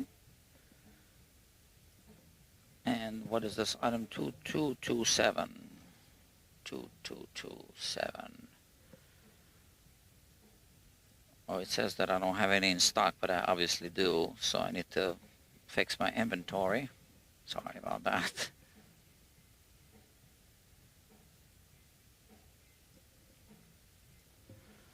Two, 227. Okay. Plus 1. Yeah, quantity. 1.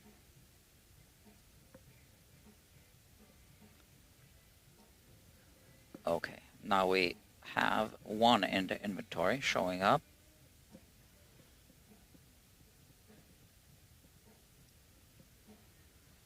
And now we can add 1.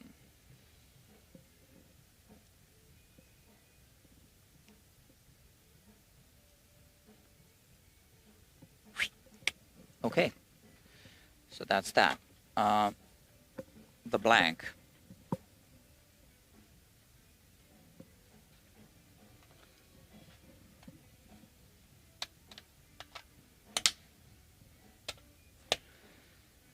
So what do we do now? Well, I'm going to have to cut a nut. So we're going to put strings on the guitar, but again, yet another sacrificial set, I guess. I already put a sacrificial set when we were doing the stress test.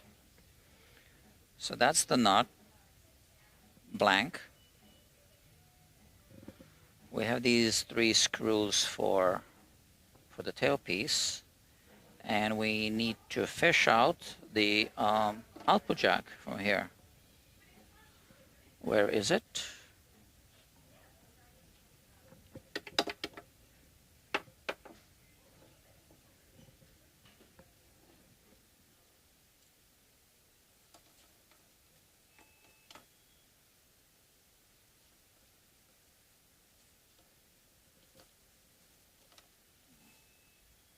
Well, I'm doing something really rude here. That's not for kids, but you know.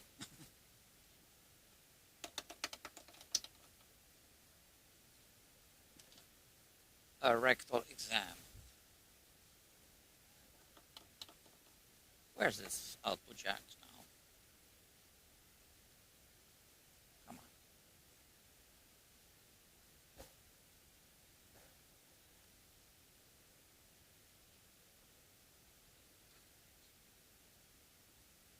Okay.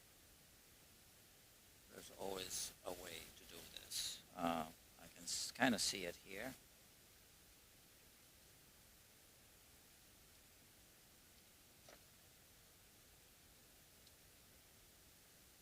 Here it is.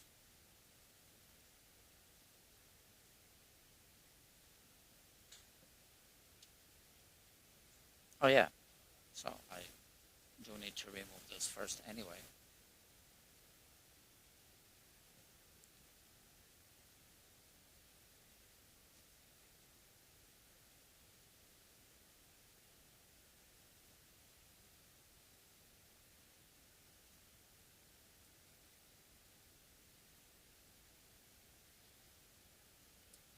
Okay. There's a scratch here as well. And now we need this.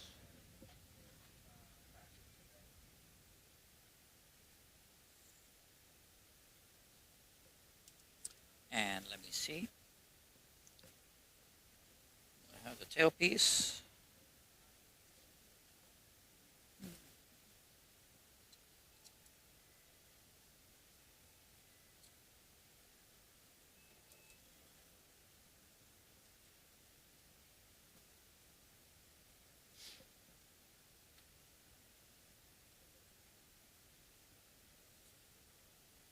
Okay.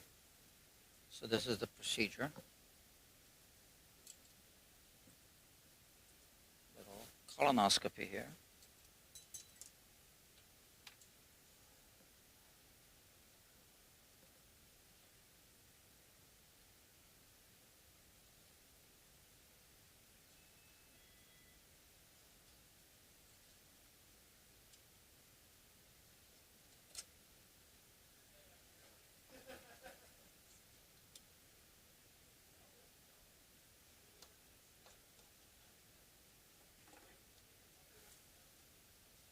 Okay. Okay, so we're done with this. We'll install this tailpiece.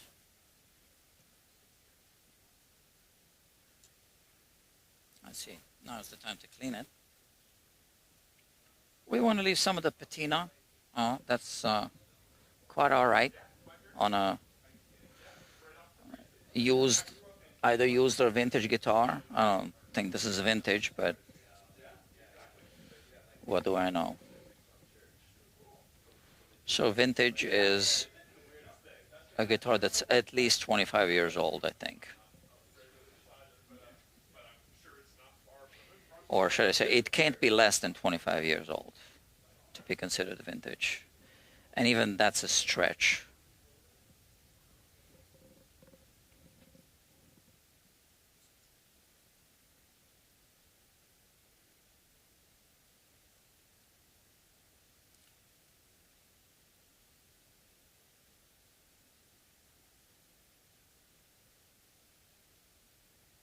Okay.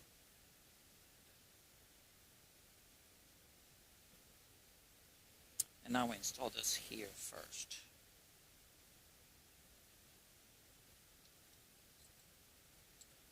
Let's check the solder joints while we're here. They look good.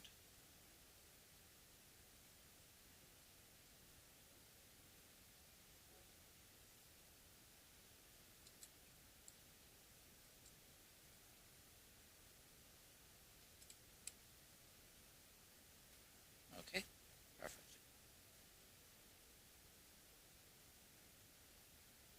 Why do we have two of these washers? That doesn't make any sense. We only want one. And this one is the spring washer, like a little spring.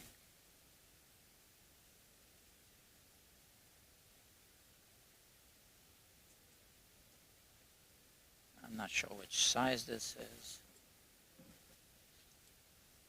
This size.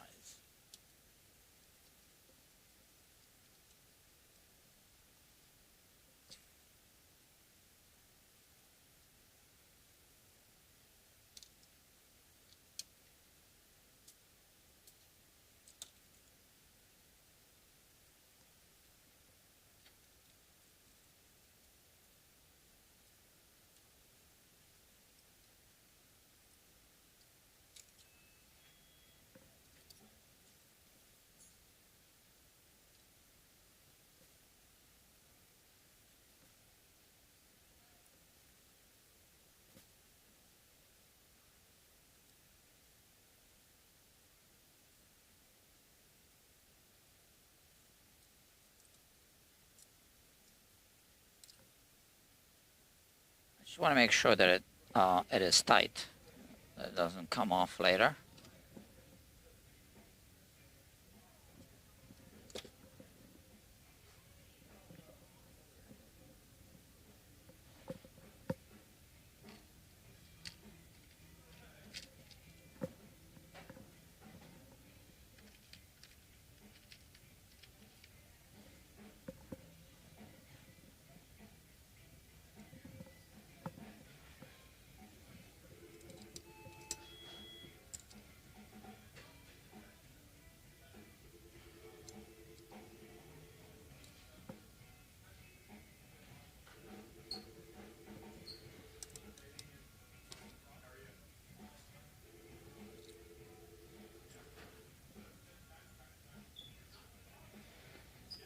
Okay.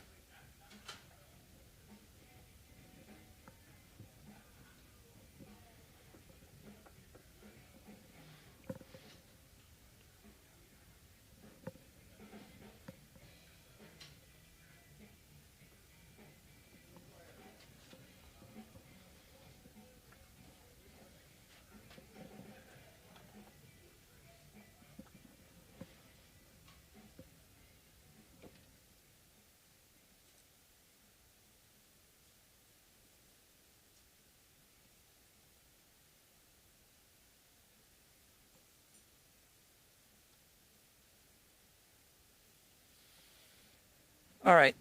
Time to use the power tool.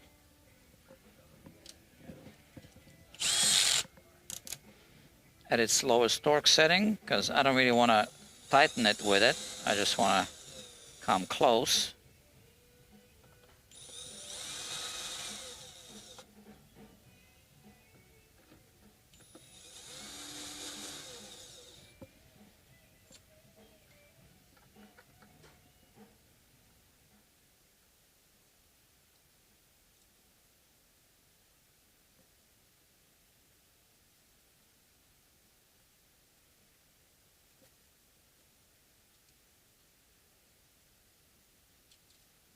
That's it. This shouldn't be there.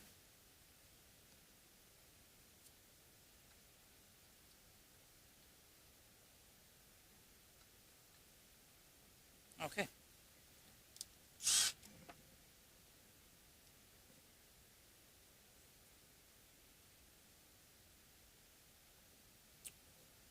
What's next? Well, I'm going to decide which strings to use as sacrificial strings to cut the nut.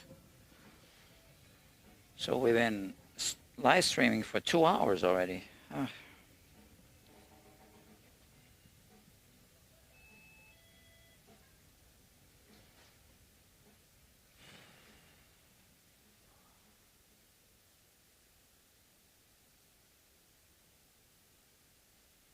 I'm thinking what kind of glue to use.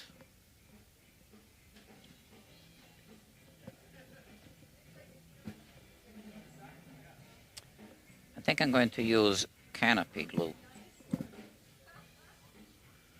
if you know what that is. I have it over there in the fridge, so I'll be right back.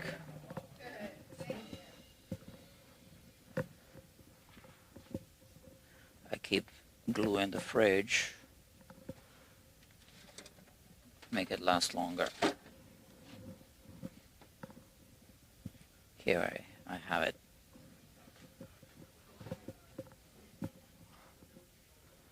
Okay. So it's an archtop guitar. What's inside this? Looks like knobs. Oh yeah. Volume and tone knobs. Okay, so we'll leave this alone.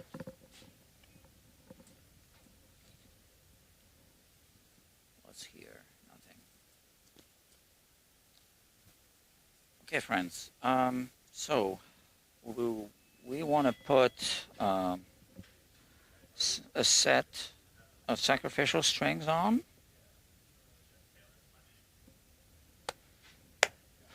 Do I have acoustic guitar string, cheap set? I mean, I do have acoustic guitar strings, just no, I'm out. It doesn't matter.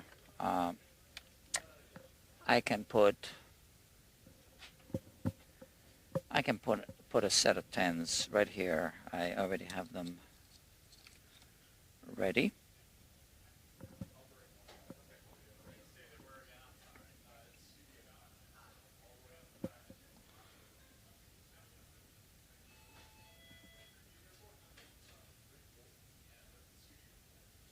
So this is the bridge, and I need to figure out which side is the bass side and which side is the treble side.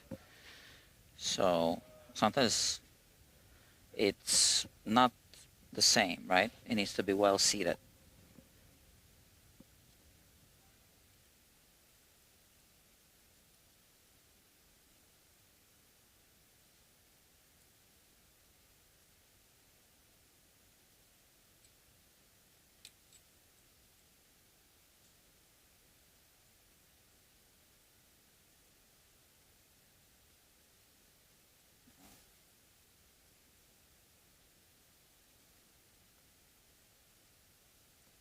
Well, you see what I see.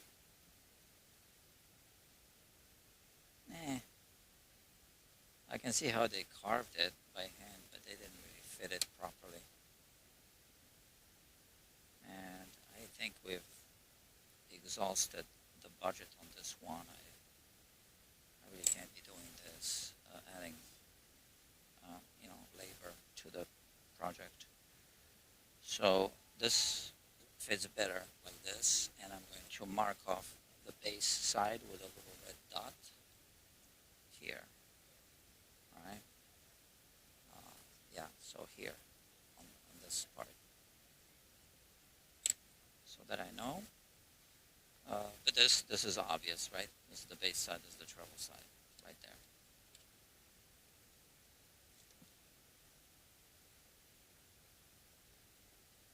So this is where it was. You can see an imprint, and I am just going to tape it down.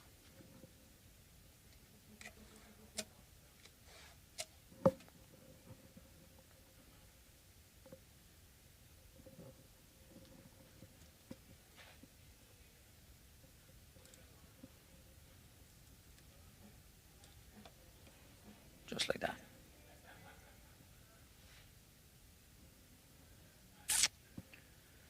Okay. We're slowly getting there.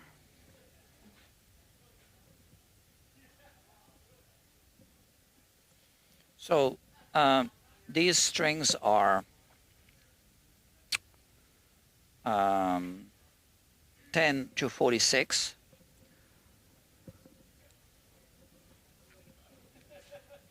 But we are going to put 12 to 52, which is why I wanted to put acoustic guitar strings on. It's not critical for this job, right? I did put acoustic guitar strings for the stress test to have a proper string tension for the test.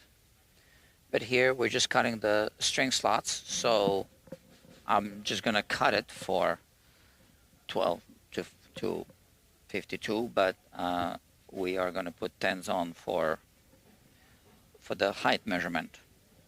It's fine.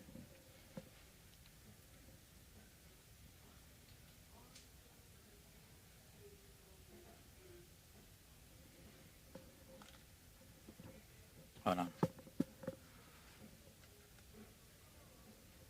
Yeah. So I have these string dispensers, and I pull strings out. The string dispensers are kind of annoying. You buy them, obviously, to save money. There's 25 sets of strings in them. But then I don't like to be pulling them out, so I pull a whole bunch of them, and then I do this. I just want to make sure I'm not using coated strings. Oh, no, I'm not. I see the ball ends are not for the coated strings. Yeah, okay.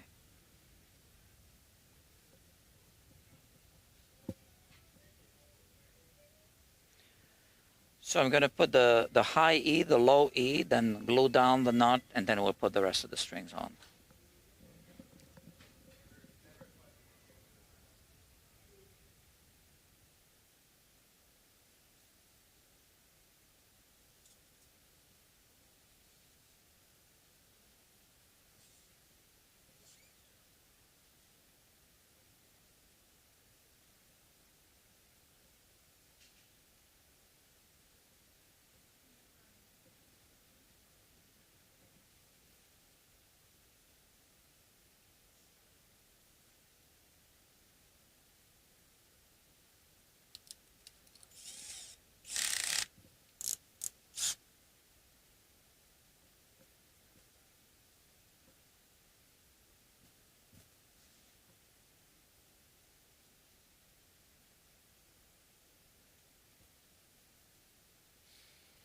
Okay, let's do it.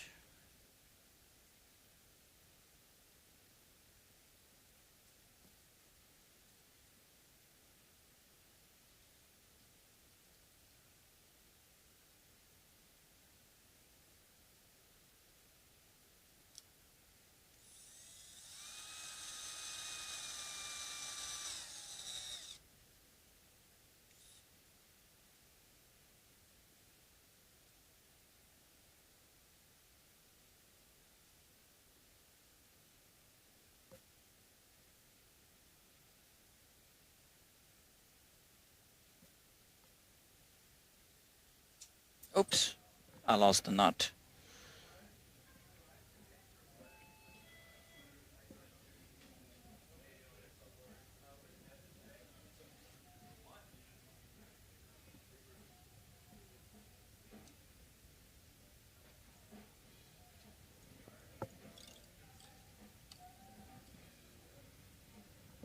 Ah, the string got caught here under the pick guard. Look at that.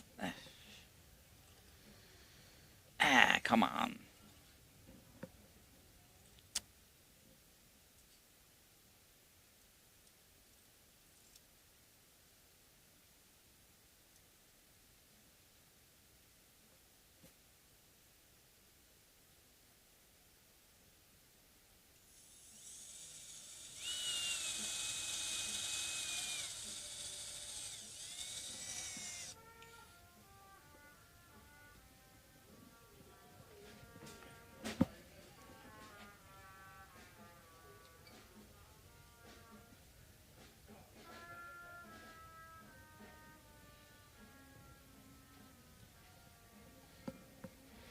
Okay. I don't want too much tension just yet. Just gonna cut these off.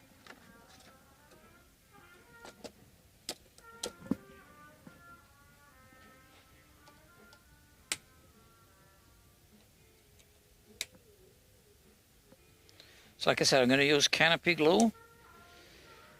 It's a nice strength for what we need. And again, I normally wouldn't be putting the amount of glue that I'm gonna end up putting, and that's just because of the way it's shaped and everything. So that's on them, not on me. Canopy glue is this type of glue. We use this for binding repair on Martin guitars. It's mostly on Martin guitars because those are the guitars that fall apart spontaneously. Yeah, that's what they're known for. And I'm just gonna put some super glue there. Now, I'm looking for my favorite multi-tool. Seem to have misplaced, oh, here it, no. Here's a similar one. I'm sure it's here somewhere.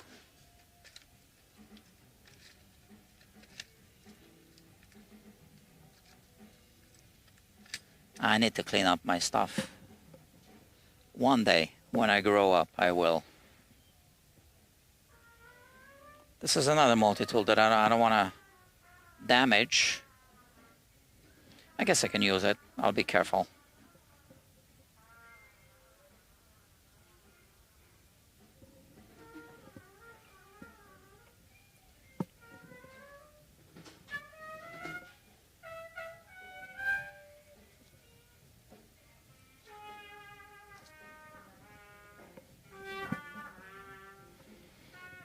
Sorry, I'm gonna have to close the door because people are practicing with the trumpet.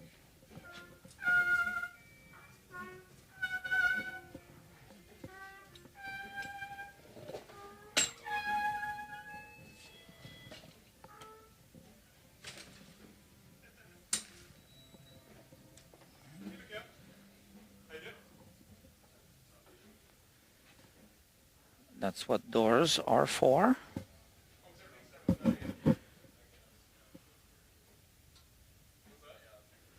Okay, so these strings are still loose. And let's just put some glue on.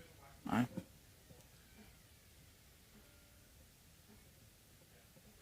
So for sure I want to put most of the glue here. But I'm also going to have to put some down here, which we want to avoid, generally speaking, but I don't think.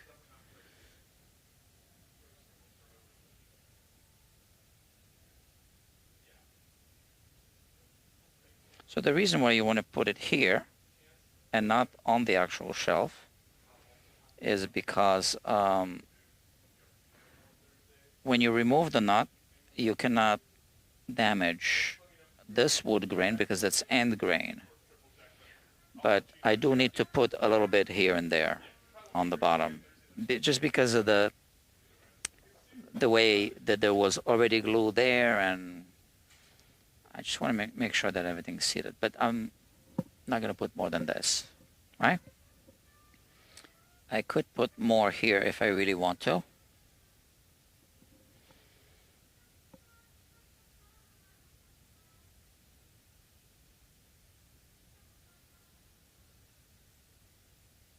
Okay, that's good. And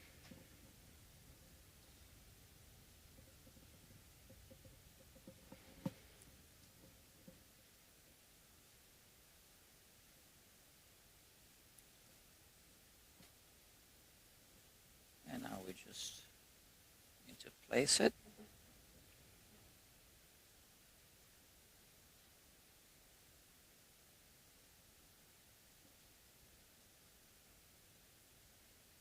Put equal tension on these two strings, so it's not being pulled off to the side.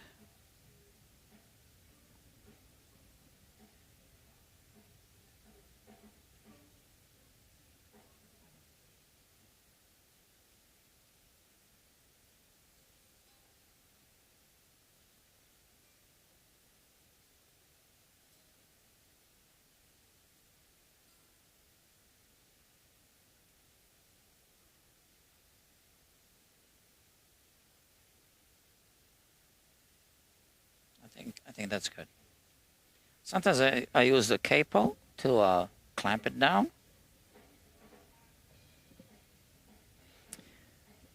We have a really, really tight fit, right? There was no wiggling. So I think we're good like this. And now we can start putting the other strings on.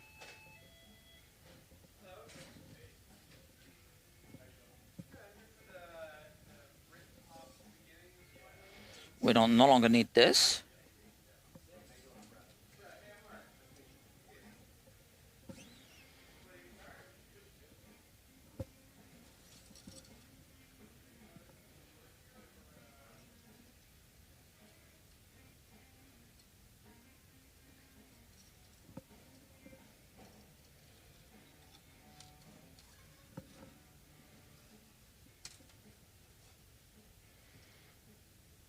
So this came off.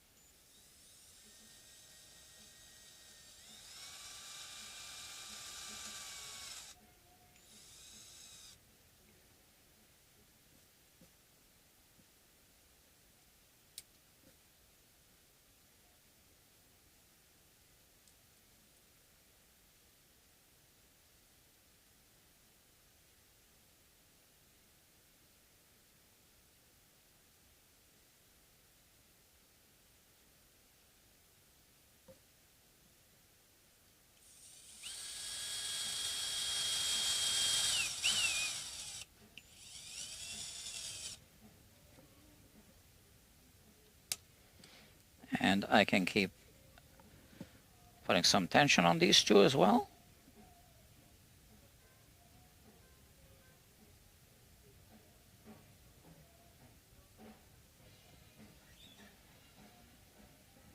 So one way to check is like this. You squeeze them together, and you can see that this one is coming closer to the center. So we need to add tension to this string.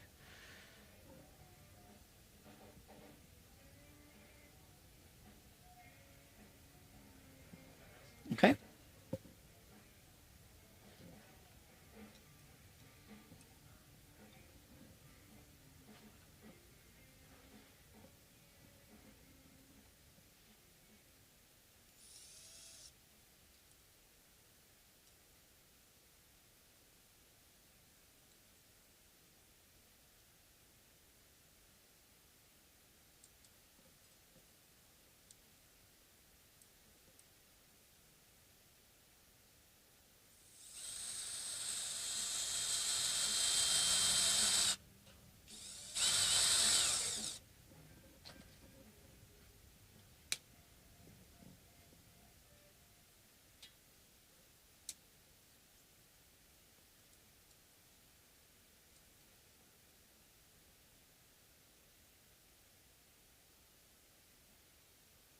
So we'll do all the work on the nut with these strings first, and then when we're done with the nut, then we put the chromes, the flat mount strings,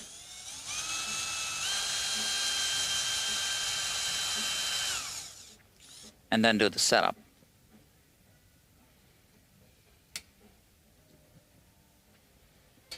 And the setup on this guitar is going to be easy.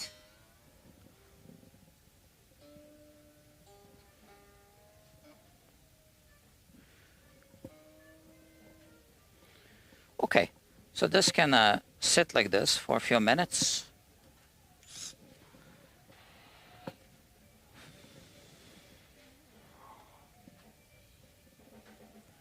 I could take a break, or I could just keep going. I guess I'll just keep going. 2 hours and 20 minutes and 20 seconds. That was a nice number, 2:20:20.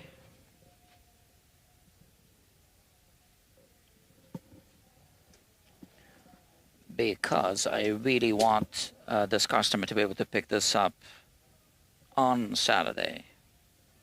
Today's Thursday.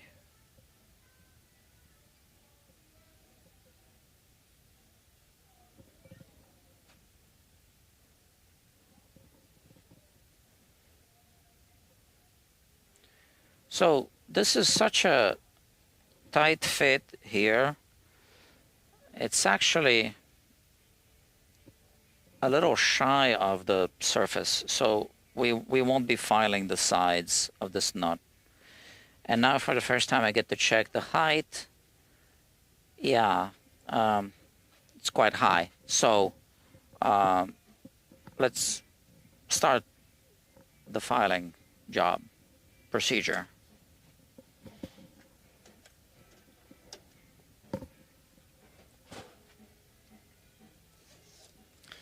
So I'll be using this string pack as a reference, so 52, 42, 32, 24, 16, and 12.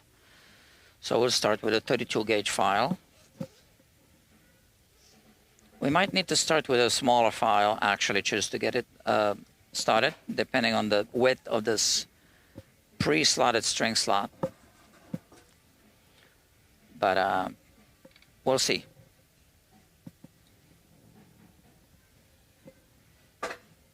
We'll know very soon.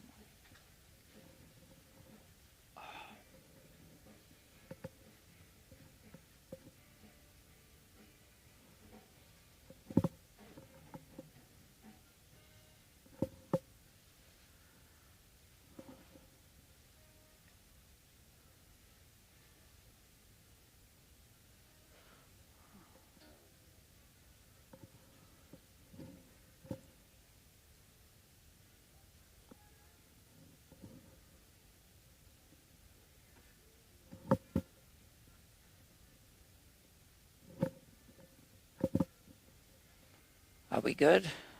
I think so. So this is really, really high, right? And I think, yeah, this is pretty wide. So I think we can start with so 52. It says 52. There's no 52 gauge file, right? So we'll use a 50.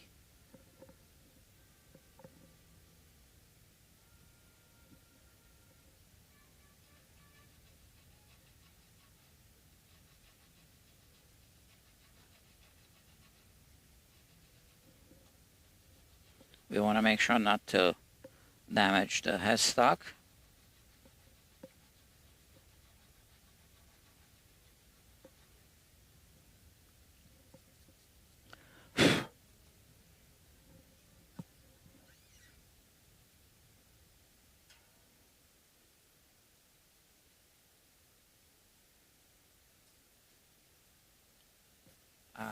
I don't want to do it this way when it's really, really high. Just going to use the step gauge. So this is the Hosco step gauge. So we measure the height of the fret first.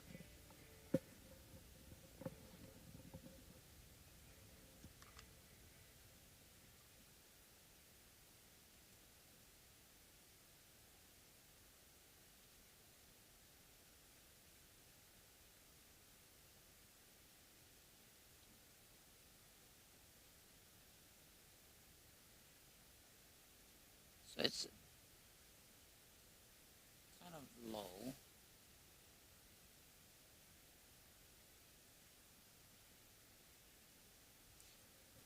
It's 0.9 millimeters, but this is off the charts. So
we are at 1.6 now.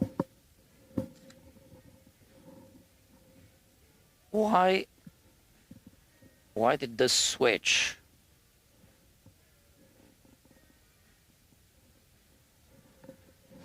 So friends, I don't know what happened, but I can see that you are not seeing me right now. So I'm going to end this live stream. I'm sorry, something's wrong with the switcher. And I'll start another one, okay? So, sorry about that. Bye-bye.